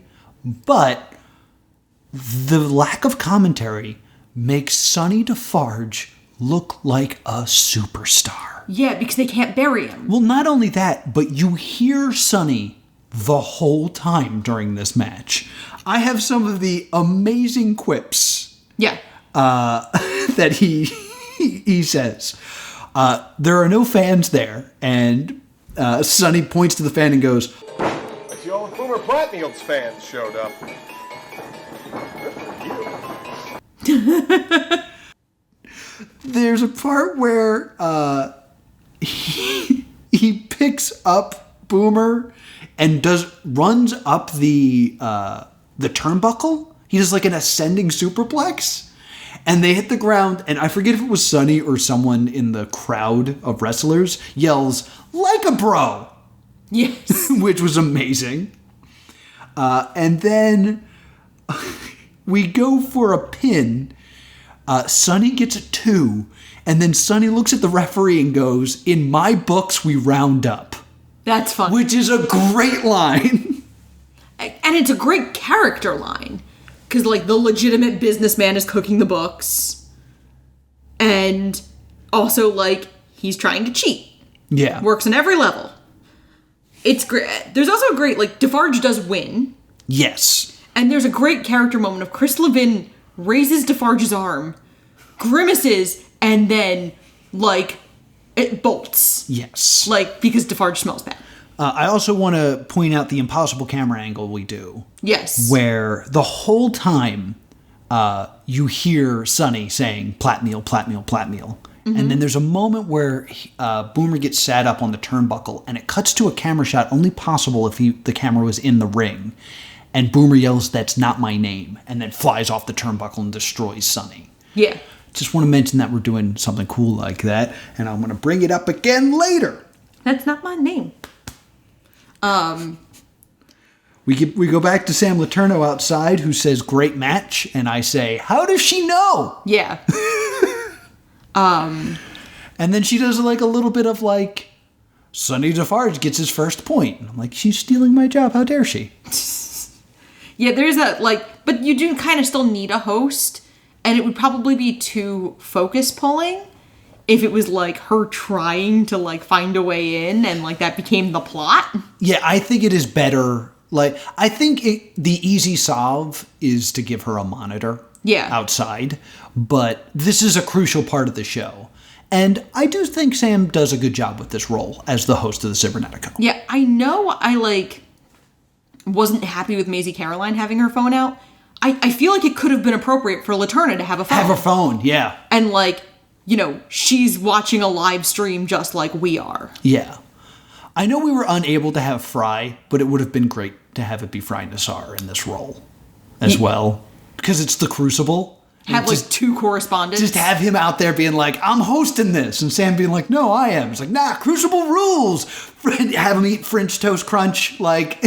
Cinnamon Toast Crunch. Well, he didn't win the Young Lions Cup, so he has to have a different cereal. That was my wedding. Some Waffle Crisp. Yeah, there you go. So then we get a Cybernetico report, and then we get Blank versus Cabana Man Dan. Yes. This is a nice little match. Oh, wait, no, this is just the package before it. I'm sorry. This is a weird pacing thing. So we get the, like, next up is Blank versus Cabana Man Dan, but then we have a video like, cutaway of Ophidian looking for Fry Nasser and Tunku Amir. Yes, I didn't write this down, but this is important. Ophidian doesn't know where Tunku is. Or Fry Nasser. Well, what I'm saying is, he needs Tunku because Tunku's on the team. Yes. So he wants to find Tunku. If he can't find Tunku, he needs Fry to replace him. Mm-hmm. But he can't find Fry either. So he sends Devontes and Lance Steele to look for Amir. And he sends Matt Mikowski and Kimberly, who we are seeing for the first time in the finale. Yes. Kim is an important part to this story, but we haven't seen any of it in CHIKARA Action Arcade, which I think was a mistake on our part. Yeah, and then they're being sent to go find Fry. Yes. And then we get Blank versus Cabana Man Dan. Yes. Blank versus Cabana Man Dan is a fine match. I don't have a lot of notes here. The ending is weirdly abrupt. Yeah. Basically, Dan steals it. Yeah. And yeah, that's it for that match. I love both of these people. The next thing we get is a tag match with Fist versus the Perfect Pair. Yes, we have two Rudo teams going for their third point because they each have two. Yeah, I have a note that the match cards are silent. Yeah, it does cut to a silent, like, it should have Sam continuing to talk or some sort of music over them. It should have music or even, like, you or Sam pre-recorded. Like, essentially doing what a ring announcer would do. Yeah. It's jarring because it's silent and, like, this is such a weird thing. I think we've established this in the show. Still cards with no music or sound over them freak me out. Yeah. So I was like, I get why? Still don't know. So this match is really interesting. And there's a shoot thing that happens here. But first, like, Jack demands Icarus hit him. Nothing happens. Icarus hits him. Jack just stands there. And Icarus literally goes, nope. Nope, he just leaves. There's also a great moment where Travis puts on a hold and looks at Icarus and goes, look, no hands. And then Jack gets out and Icarus goes, next time use your hands. Through the second half of the match, Travis is bandaged. Yes, what happens here is, and we shoot a little bit of this, of Travis falling off the ring ropes and burning his arm on a light. That actually happened. That's a shoot thing that happened. And then we had to film him doing it again, so we had footage of it to explain why he's bandaged. And we cut to the wrestler crowd, or the peanut gallery, I believe we called ourselves. And it's Hermit Crab saying, you see, and we all respond with, you see, that he burned his arm, and that's why you keep first aid under the ring. So this is all of our way of trying to stitch together the fact that he suddenly has a bandage on his arm. Yeah, because he actually hurts himself. Yeah. Fist still wins. Fist is able to defeat the perfect pair, giving them their first loss ever here, and picks up the 3rd point so that they can challenge the Bird and the Bee. Now, this is interesting because Huckabee and Solo Darling were at one point tag partners themselves. Yes. The Rumblebees. Yes. Do you find it strange that we haven't seen the Bird and the Bee? We haven't heard or seen from them in a while. Well, we've seen promos. Yeah, but not in a while still. Yeah, so I believe that it should have been Fist versus Bird and the Bee at this event, but we were unable to get the Bird and the Bee. So this is kind of our fix. Yeah, and it's unfortunate because the perfect pair has to take a loss so early. Right. But I could totally see where we had, certain provisions had to be made because there were issues with traveling. There were issues with, some people weren't necessarily going to feel comfortable. Yes. Being there. We finally get a shot, and Laterna's been wearing the same top the entire time, and we finally see the matching part of the outfit. Yes. Have you ever seen the movie Mamma Mia? No. Okay, she looks like the Waterloo sequence at the end of the first Mamma Mia over the credits. It's these, it's red, flared pants with ruffles. Okay. And I just had been assuming she was wearing a skirt suit or something. Interviewers are usually wearing a suit. Mm-hmm. So I just found it very oh my God, she had to just film out in the middle of the street in this outfit. Right. It's an interesting choice. Mm-hmm.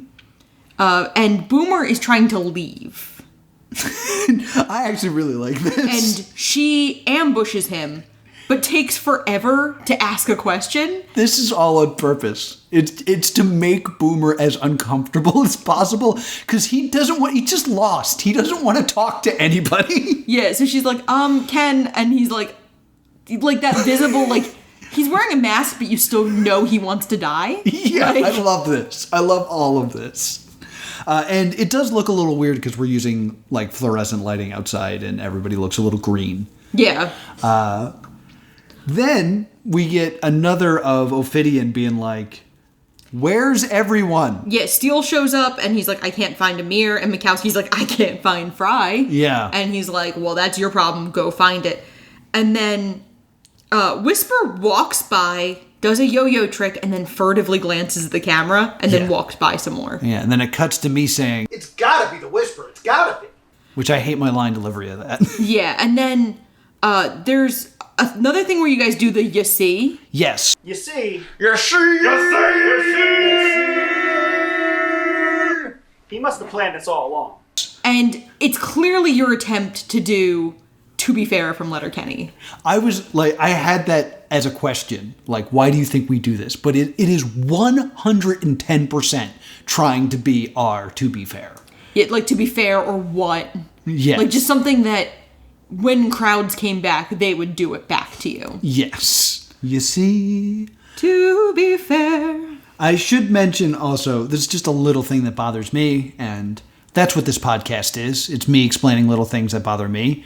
We're backstage, but the lights are fully on. Yeah. And it's we took all that time with the Donorama promos to make it look dark. Why is it so bright for the Crucible? Yeah. So then we get the spoiler versus the open challenge. Now we are in part 2 now. Oh, yes. Thank you for bringing that up. This, if you're watching this on IWTV, airs as one event, but when you're watching this week to week, the Cybernetica was 2 weeks long. Yeah, so the spoiler, he has the most New Jersey Philly accent. He says something and has that O placement. Yes. That I can't do on purpose. Yeah, the home. Yeah, that the Jersey O. And I catch it because it's the first time he said it because he's having his open challenge. Yes. Did I do it right? Yeah, you did. Aha. And just a little fun backstage thing. The open challenger ends up being Green Ant, and that was the original plan, but there was a time where we were afraid that couldn't happen. Okay. So we were having a discussion of who could fill this role. I remember there was talk of Thief. I pitched doing it, and when I say that, I don't mean Nytehawk. Mm-hmm. I meant Scott. Yeah. Just because throughout the entire series, we saw Scott getting more and more upset with the spoiler. Yeah. And in the Cybernetico report that I filmed, that we ended up not using, there's a promo from the spoiler saying, like, you need to, someone take my open challenge. Don't make me the first person in CHIKARA to get his 3rd point on forfeit. And then it cuts back to me saying, please, somebody fight the spoiler. Just because I'm so sick of him. Mm-hmm. There was like this discussion of like, should it just be Scott? Should Scott just go out there and fight the spoiler? The problem is we didn't want the spoiler to actually get 3 points, and Scott wasn't going to go over on the spoiler. No, and then Green Ant's music plays, but he doesn't come out immediately. Yes. And then we get a scene with him and Mike Quackenbush, and Mike Quackenbush goes like, "That's your song, player. Want to go dance?" And he and Green Ant like have a discussion about how Green Ant's not the first Green Ant, Quackenbush is not the first master of 1,000 holds, Spoiler's not the first spoiler. Mm-hmm. Like, how legacy is what you make it, essentially. Yeah. And Green Ant goes out and wins. Yes, yeah. This is kind of his like redemption story. Sorry for spoiling your plans. Yeah. Which I love, because Green Ant can be a little corny, and Yeah. it works. I like that in this is the one match where you can clearly hear me booing. Like, because I hate the spoiler. So, like, whenever you hear reactions from the crowd, it's very loud, me just being like, boo! So Green Ant picks up the win and sends the spoiler back down to 0. So, Sam talks about points, and, like, we can still see Scott as Sam Laterna talks about points. Oh, really? Yeah, and I was just like, it's weird Sam talking about points while Scott's like, hey! Actively losing his job. And then we see Mike Quackenbush address his Cybernetico squad. And he reminds them not to go easy on Kimberly. That she's Yes. our friend, but don't go easy on her. Which really should have been established at some point before now. Because I was like, wait, why? And, Right. like, you explained a bunch of things to me. Yeah, this is our best attempt to explain who Kimberly is very, very quickly. Yeah. And it's a bummer looking back on how much filler we had that we didn't think like, hey, maybe we should explain Kimberly. Yeah. And because this would have been great to do like the NWO, the following has been paid for by the Crucible. Like they bought airtime and then like tell their story a little bit. It's unfortunate that we didn't do that. And after this, like, I like a lot of the points they make here where basically the ropes are going down, but we're still going to do the Cybernetico match. Yeah. And Quack's like, remember our strategy. Get a hold and hold on to it. They're used to fighting for 2 minutes, so we want to keep them in there for more than 2 minutes because they won't know how to handle it. I'm like, okay, I like all of this. And we're going to have a big 6-on-6 match. It should be also noted that since Tunku and Fry could not be found, the Whisper is now on the team. So, we're going to kind of zoom through the I have a couple Cybernetico, more I guess? things before we start. Oh, okay. One, Boomer then arrives to where yes. you're watching it. And Holladay is like, Boomer, did you bring pizza? And at this point, I must canonically remind you, dear viewers, it's 3 a.m. in universe.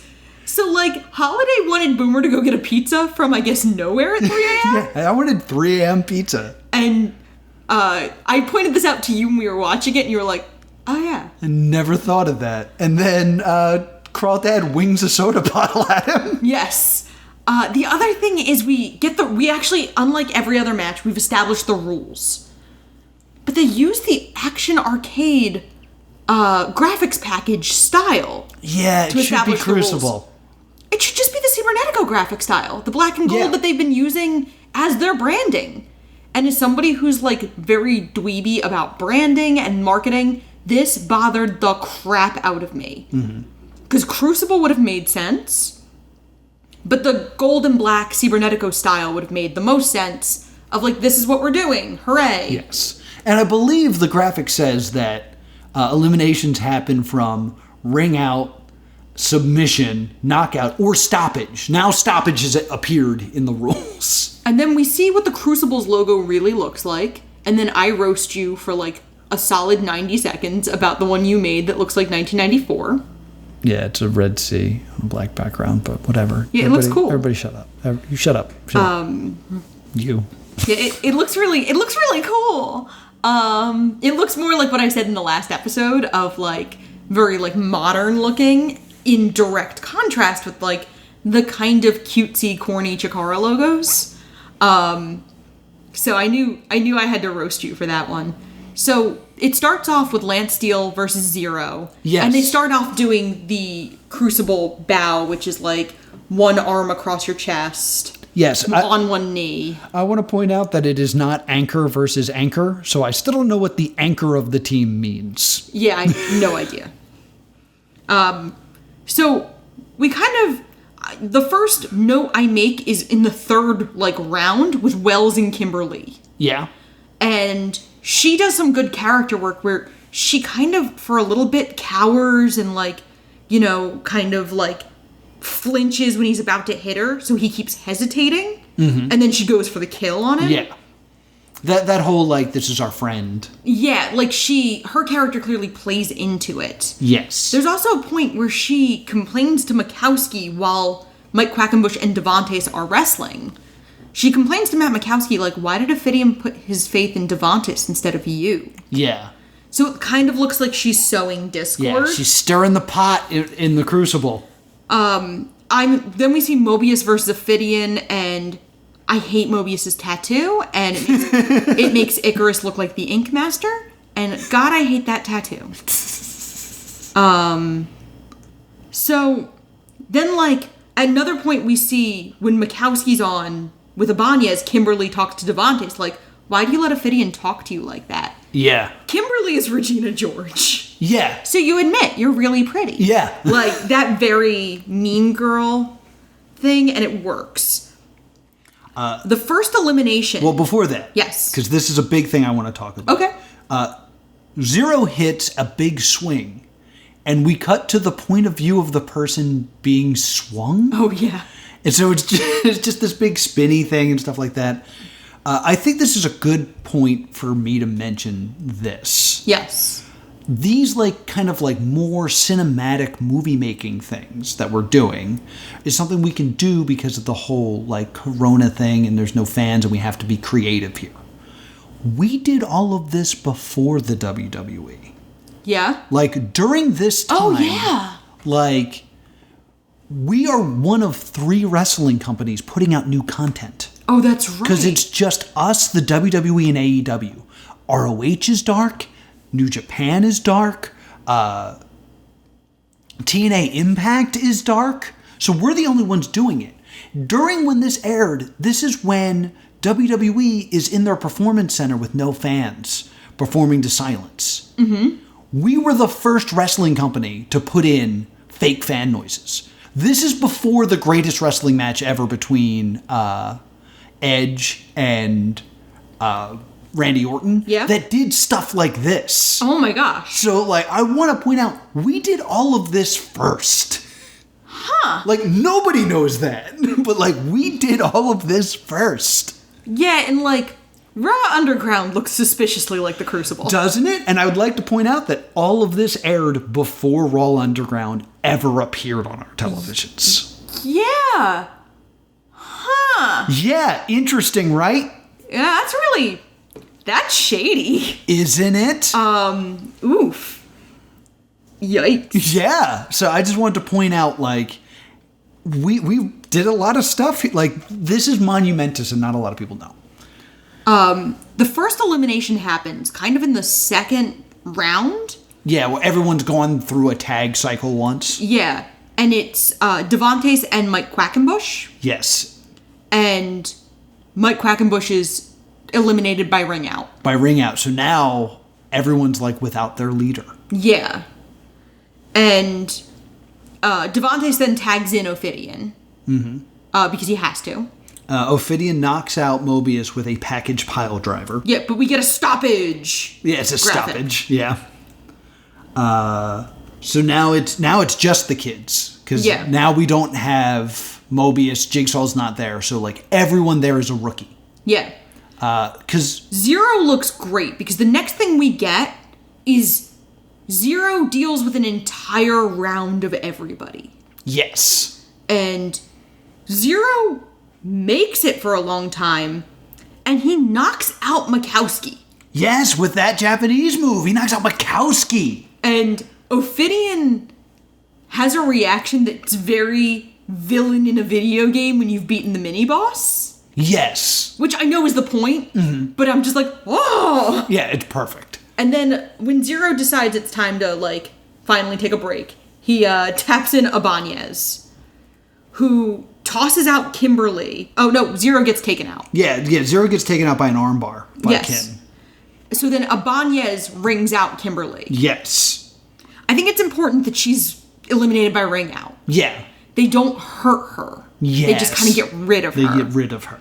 But Abanez promptly taps to the Whisper. Yeah, Whisper comes in, and then... There's a good little mini match between Josh Wells and the Whisper. Yes. Where Josh is going full emotion. He is upset because they've lost so many people at this point. It's just him and Faraday. Yeah, I would love to shout out Josh Wells' vocals. Like, in ring, like, the noises he makes. It's something that's small and I don't think is appreciated enough, but Josh has great vocals in the ring. But Wells is telling a good story here because he's all emotion. He's just seen Abanez, who's in the team forged with him, tap out to the Whisper, and he, in like a rage, charges the Whisper. Whisper is not as emotionally invested, so he's more mentally in the match. So Whisper outwits him a few times. Yes. And like Whisper just kind of is able to dodge and weave, and then tags in Devontes, who promptly KOs Wells. Yes. With like an F5 cutter. Yes. I think that's called the KO. At least I believe that is what Mark Marrow called it. Oh, I have that he's KO'd because he's knocked out. So that leaves only Xavier Faraday. Yes. Who gets in the ring with Devontes. And he gets in a lot of offense before Devontes ultimately knocks him out. Knocks him out with that same move. Now, something important with the Cibernetico. There is only one winner. So despite the fact that the entire Wrestle Factory team has been eliminated, there still needs to be only one winner. Yes, they have to now fight each other. So now it's Devontes versus Ophidian. Devontes promptly kneels and then just kind of like hops out of the ring like a kid getting off the school bus during a fire drill. Yes, and what's interesting about this is in King of Trios, the trio of Ophidian, Kimberly, and Lance Steele went up against Devontes, Mikowski, and DeMorris. And they did the same thing. They took a knee and let Ophidian pin him. So you hear kind of the wrestler crowd saying like, here we go again. They're just going to do this again. Devontes walks out, and then there's Lance Storm in. Lance Steele? Lance Steele, I'm sorry. Lance Storm, it does not appear in CHIKARA Action Arcade. So then the Whisper enters the ring. Yeah, well, Lance Steele rings out himself. Yeah, he does the same thing where he kneels, and then like the same kind of just like hops out of the ring like a little kid getting off the school bus when you have to do the evacuation drill, where you hop off the back. It's what it reminds me of both times. The Whisper moves to do it. He does the kneel. He moves to step off the ring and changes his mind. Yeah, and he turns around and just unloads on Ophidian. And they, like, it's not quick. They have, like, a bit of a match. Yeah. And Ophidian moves to finish the Whisper off. Because first, the Whisper has a no-holds-barred beatdown on Ophidian. But then Ophidian gets the edge, and he takes Whisper's belt off him? And he raises his arm, and it's this very, like, it reminds you of scenes where the son, where, like, an abusive father's about to hit his son, and the son grabs his arm. Yes. It's exactly what you see here. Whisper catches Ophidian's arm, wins a test of strength between them, and then, Whispery-doos him? I don't know what the move is called, so I call it a Whispery-doo. He KOs Ophidian with an aftermath, which is his finisher, but he drops him on his knee, which is a new way of him doing it. And he wins the match, and we burst into applause. Yeah. So Whisper is the only winner, and he stands tall. Yes. And I remember you saying, this would have been good if it wasn't so obvious in what they did in the previous episodes. Because they really leaned on the fact that Whisper is going to turn. There's some weird commentary like, Worthington says something like, I know the Whisper's a bad guy, but he deserves better. Yeah. He actually says, I actually had a note about it, and I didn't remember what it was. He said something like, it's time for the Whisper to join a new team. It's like, come on. Like, don't say those exact words. Yeah, like, it's really, really tough because it's broadcast so much. Because it should be a really cool moment. Yeah. Because Whisper, he was the big bad of Chikara for a couple of seasons. Yeah. I remember when they did the escape room. The Whisper was the big bad. Yeah.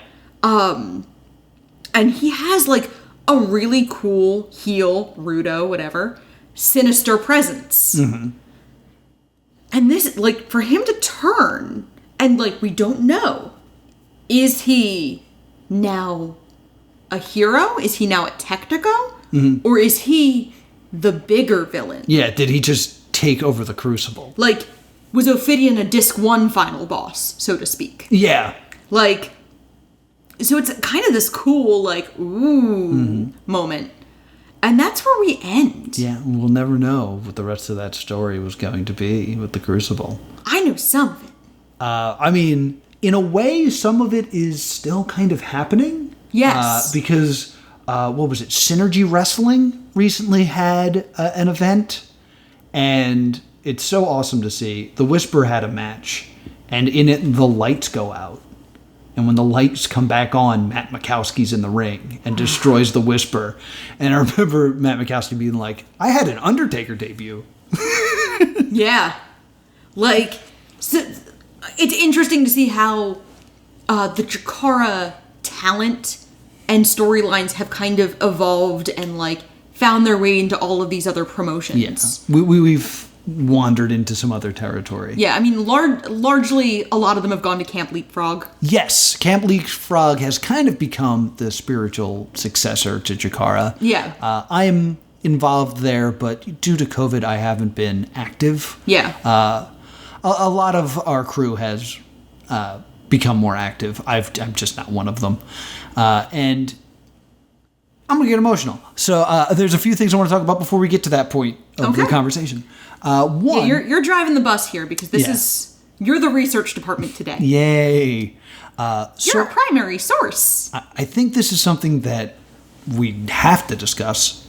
Do you find it weird that the Grand Championship was never defended? I do. Can you tell who was supposed to challenge? Can I tell who is supposed to challenge? Well, obviously we had just had the Boomer Dasher thing. I would think it's Calhoun? Yes. Every time Calhoun has a match, the commentary says something along the lines of, oh, Dasher better watch out. That's another point. Like, that's not something that is not that is said when the spoiler wins a match. True.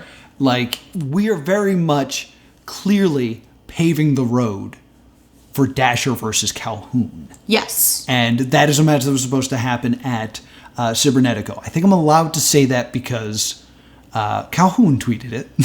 that was a thing that he was going to do. He recorded a bunch of stuff in Vegas where he was like getting advice. He actually recently tweeted one of the promos he did where like he said it ends with something like, "Thanks, sexy cop lady." But it was going to be real funny.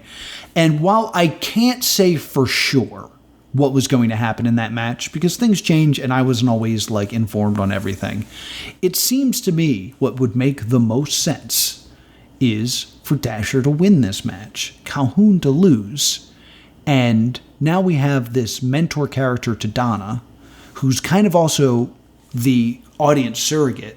So the mentor for us as the audience to learn what Chikara is, leaving Chikara forever. Yeah. So, like, it was gonna be a blow.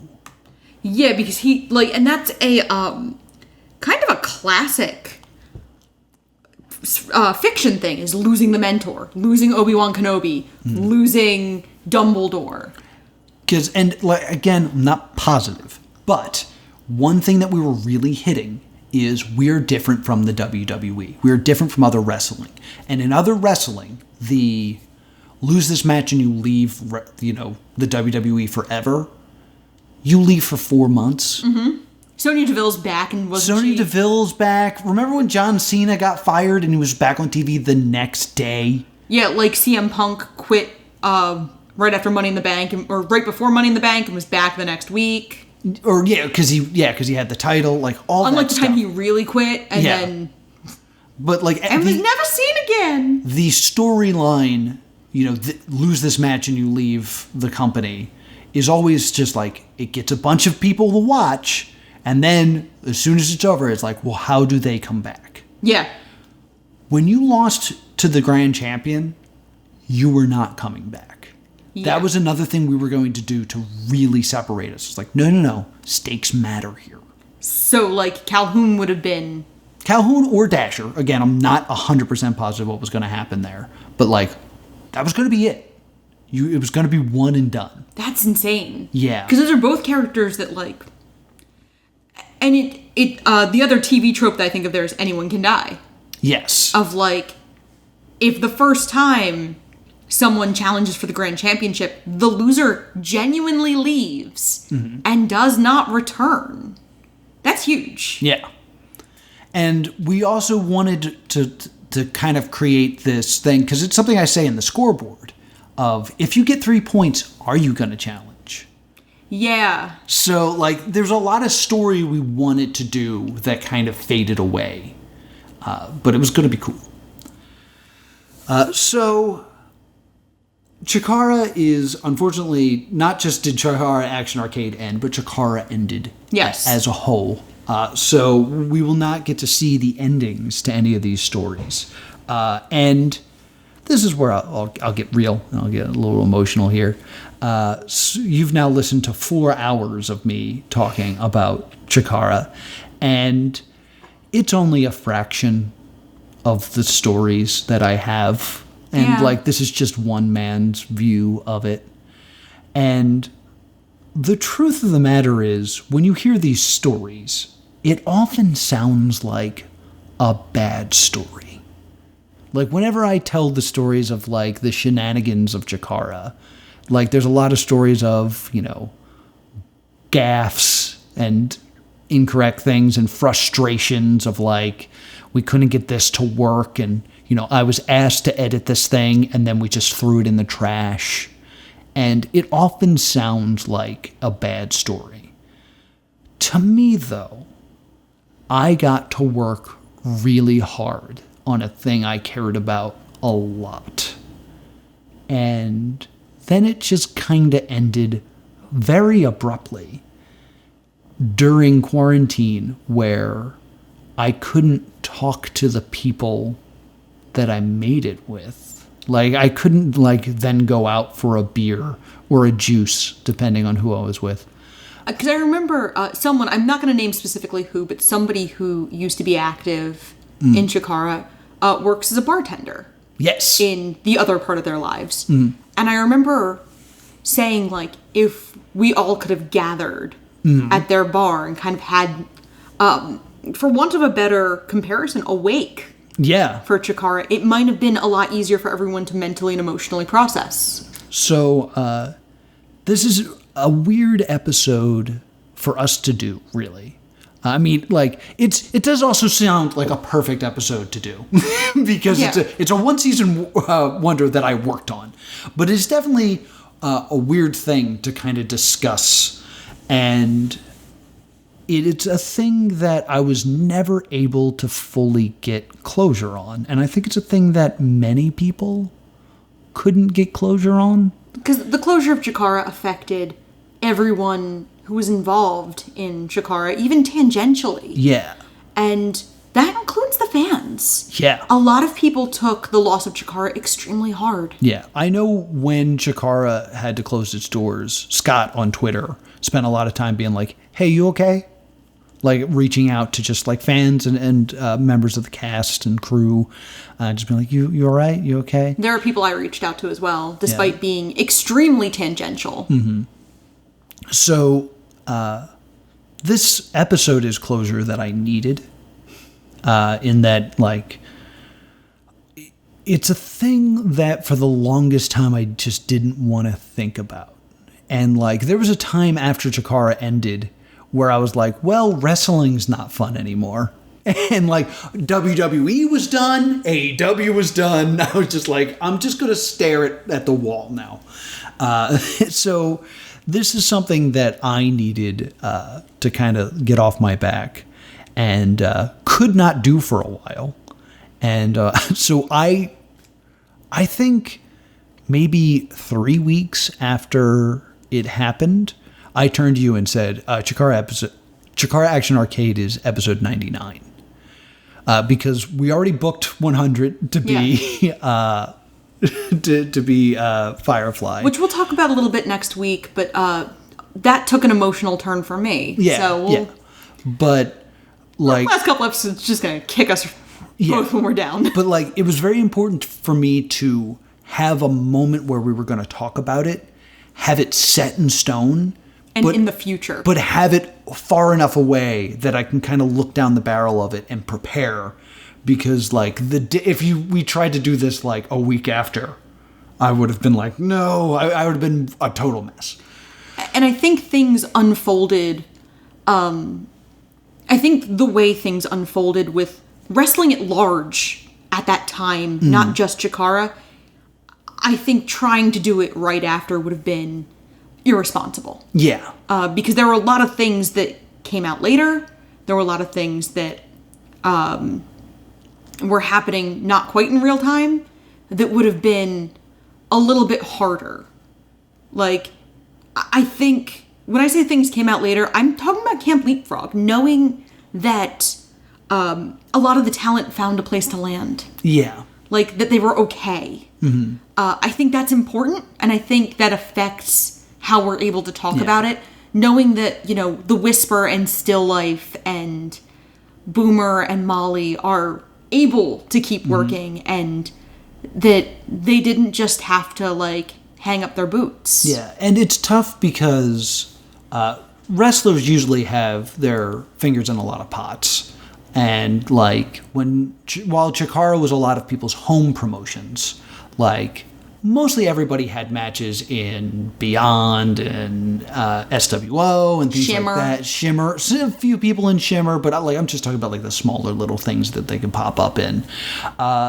Scott Holladay only exists in Chikara. And me as a person, I only really had my eggs in the Chikara basket and CPW. And Cosplay Pro Wrestling was not running any shows during quarantine. No. So, like, it was rough to be so dedicated to wrestling and then have it just end one day was like... And I always feel weird because if you walked up to someone and said, like, name people in Chikara. Like, Scott Holliday's not the name that you would say. So it's a little weird that I'm the one doing this podcast, but I'm the one with a podcast about this stuff. Right. So, like, it would kind of be like if, you know, we had, I don't know, what's another show we did? like, you know, this is the grip from Who I Want to Marry Harry, telling the story of why I Want to Marry Harry went under. I mean, but you were there, and I think being in one of those roles, you were directing segments. I think you have more of a place to kind of, because you were there almost every day. Yeah. In a way that, like, not necessarily every talent would be. Mm-hmm. And I don't think you not being, you know, the grand champion of Chikara means you have a less relevant or less important narrative. Yeah. I think this is a rough one because watching it all happen and watching, you know, a lot of people I care about either, you know, in real life or in a, like, parasocial sense of, like, I know them through you. Seeing these people be heartbroken and have to mourn something in a very isolated way has just been, like, microcosmic of this whole year. Yeah. What everyone has been in a situation where they've had to mourn in an isolated way.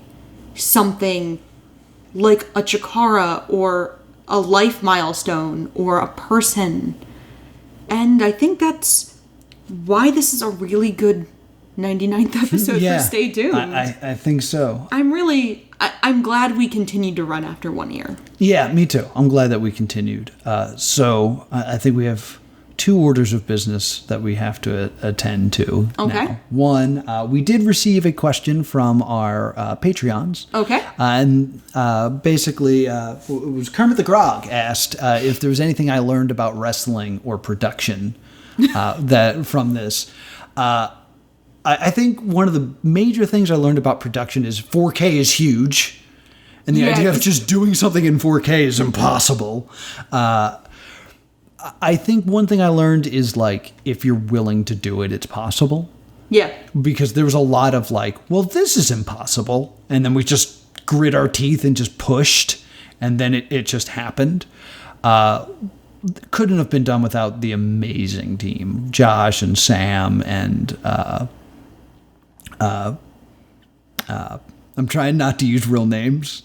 Or I'm trying to use real names and not reveal gimmicks. So I was actually going to ask, like, did you want to unmask the people who worked really hard behind the scenes? I won't unmask them. Their names are in the credits. Mm-hmm. So if you really want to go look and do some investigation, you can. And I think you need to give due to Greg, who did a lot of those video packages. To Greg. I forget who did a lot of the graphical work, but they did some amazing job with the way things looked and were stylized.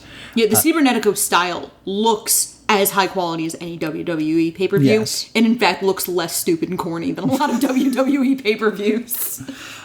So there's a lot of just great stuff. In terms of what I learned about wrestling, power of the fans is a big thing that I think everybody was learning back then. But I think just how hard it is to, like, really get a concept across. And because I think back to Thief Ant's match. Yeah. And, like, we do everything to explain Thief Ant's concept of, like, he steals your move. And, like, we have commentary say it, we show replays. And even at the end of it, I'm like, I still think it's unclear. Yeah. I know his name's Thief Ant. Still feels unclear. So that's a big thing I learned is just, like, the art of storytelling through wrestling is very difficult and easy to mess up. Yeah. Like, I know I'm, like, kind of criticizing it as an outsider looking in, so I'm being very nitpicky and, like... I mean, that's what the show is. The show is a lot of nitpicky stuff. I know. I feel mean because I know how much of it... I will say this, and it's a weird thing. I think doing this podcast made me really nitpicky in editing. Yeah? Because there's a lot of stuff that I was like, just please make this simple change because it's a thing that bothers me. And it's very easy when you're in the creative process to go, no one will notice or it's not a big deal. But because I spent so much time watching failed TV shows, I was the voice that was always like, people are going to notice and it's bad and we can fix it and it's not hard. Please. You just specifically hold up my picture and go, we'll notice. Yeah. And... like, I know that there's little stuff like that we did fix. That I was like, hey, just this little thing will make this so much better. But yeah, it was a really great experience to work on all these things. I'm still... You guys worked insanely hard. Like, I feel like I spent at least, like, 2 months of quarantine much more alone. Yeah, because I was locked in my room editing. Yeah, because you were all around the clock. Mm-hmm. I mean, because we were working week to week. Like, there was never a time... You were always in a crunch. Yeah, there was never a time where there was an episode airing and the next episode was done. No. That never happened. Nope. But, like, we got all these up and there's a lot of issues, but, like, I want to say it's a miracle, but no, it was hard work that got all these things done. Yeah, like... So now... we got to give it a verdict. Yeah. This is tough because, like, there's part of me that wants to abstain, but I also feel like that's me copping out. Mm-hmm. CHIKARA Action Arcade, I think, is a very entertaining show. There are a lot of problems with continuity lockout. Yes. In this show. There's a lot of good. I think it boils down to... after the Cybernetico, do I want there to be another episode? And I think my answer is yes. So, the way it ends, I don't know if I want the next episode to be CHIKARA Action Arcade, though. Okay. So I think in like a weird semi-cop-out, I'm going to give this a stay doomed. Okay. I think in the Whisper winning, CHIKARA Action Arcade dies and something else has to replace it. I am going to say stay doomed by virtue of the game over rule.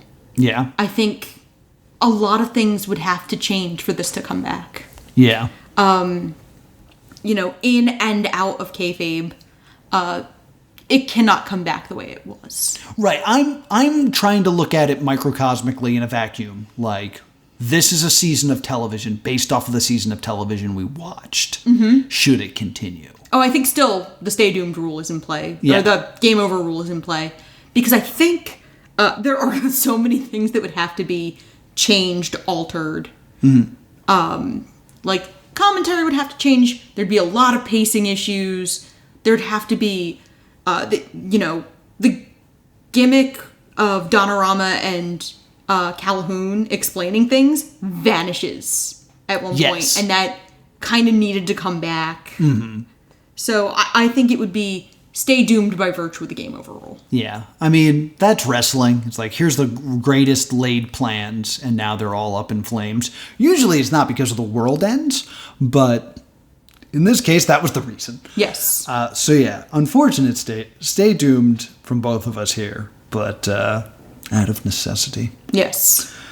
So we got a bunch of stuff we got to talk about. Yeah, we got some housekeeping. We got some housekeeping before we go. First off, thank you to Mathew, our from the Cryptkeepper element of Patreon, or tier of Patreon. Our Patreon is currently live. If you want to have a say on what we watch and what we do and a bunch of other fun stuff and talk to us in our Discord, please check out our Patreon. Lists are in the comment below. Yes, and we have our next several episodes figured out. Yes. So let's get to it. Our next episode is going to be kind of a strange one.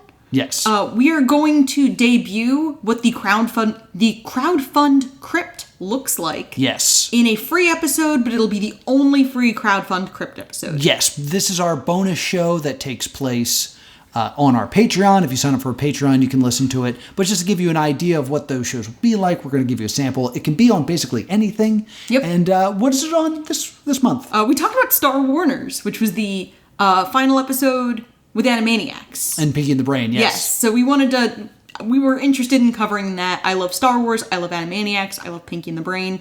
Let's do it. All right, so we'll be taking a look at that. It also buys us a little time because our next one's going to be a longer one. 100A and B, it will be 2 episodes, will be Firefly. Episode 100A will be episodes 1 through 7. Mm-hmm. And then episode B will be the rest of the season. Right. And then episode 101 is going to be our Stay Doomed reflection. Yes. We're going to reflect on the first 2 seasons, yes, so to speak. First 100 episodes. And then, guys, miracles happen. Because episode 102 is going to be the aired episodes of Megan Wants a Millionaire. Yes, we found it! We found them! Oh my god, I'm so happy. And then episode 103 will be our first Patreon vote episode. Yes. So you will get to decide what we're doing for that episode. So polls and surveys and stuff will be going out soon. Yes. Where can people find us? I actually have the next several. Oh, do you want to keep going? I'm sorry. Yeah, I can do this all day. Episode 104 is going to be steveodekirk.com. Okay. Episode 105 is the only one we don't have up through April 20th. Yeah. Set. So that one's going to be a TBD. And then we'll have our next Patreon vote episode is 106. And then from 107 to 110 is going to be Razzie Month. Yeah, the return of Razzie Month. Yeah, Razzie Month won't start until late March because mercifully I looked up the Razzie nomination date before announcing that Razzies would be the month of March. The nominations aren't even out until March 14th. Gotcha. So it'll be mid-March through mid-April this year. Sounds good. So we've got some stuff. We've got 2 Patreon votes. We already have a couple of ideas on what these surveys are going to have in them. Yes. So, start thinking of ideas now, Patreon supporters. Yeah. Now I can ask, where can people find us? You can email us at thestaydoomedshow@gmail.com or on Facebook and Twitter at staydoomed. And if you want to talk to the unemployed Scott Holladay, it's at _Scott Holladay. But if you want to talk to me about wrestling, I'm at +2 Comedy. And I actually now have public social media again. So if you want to express how excited you are about Megan Wants a Millionaire, I'm at Sprocket League. Yes, check out at Sprocket League. And if you want to follow the show, it is at Stay Tuned. I said that. Oh, did you? Yeah, I said that on the Where Can People Find Us. Oh, my bad. Yeah, no, branding. I'm really nerdy about brand. If you are also really nerdy about branding, at Sprocket League or at Stay Doomed. Until next time, at Sprocket League. At Stay Doomed. Whoops. Bye.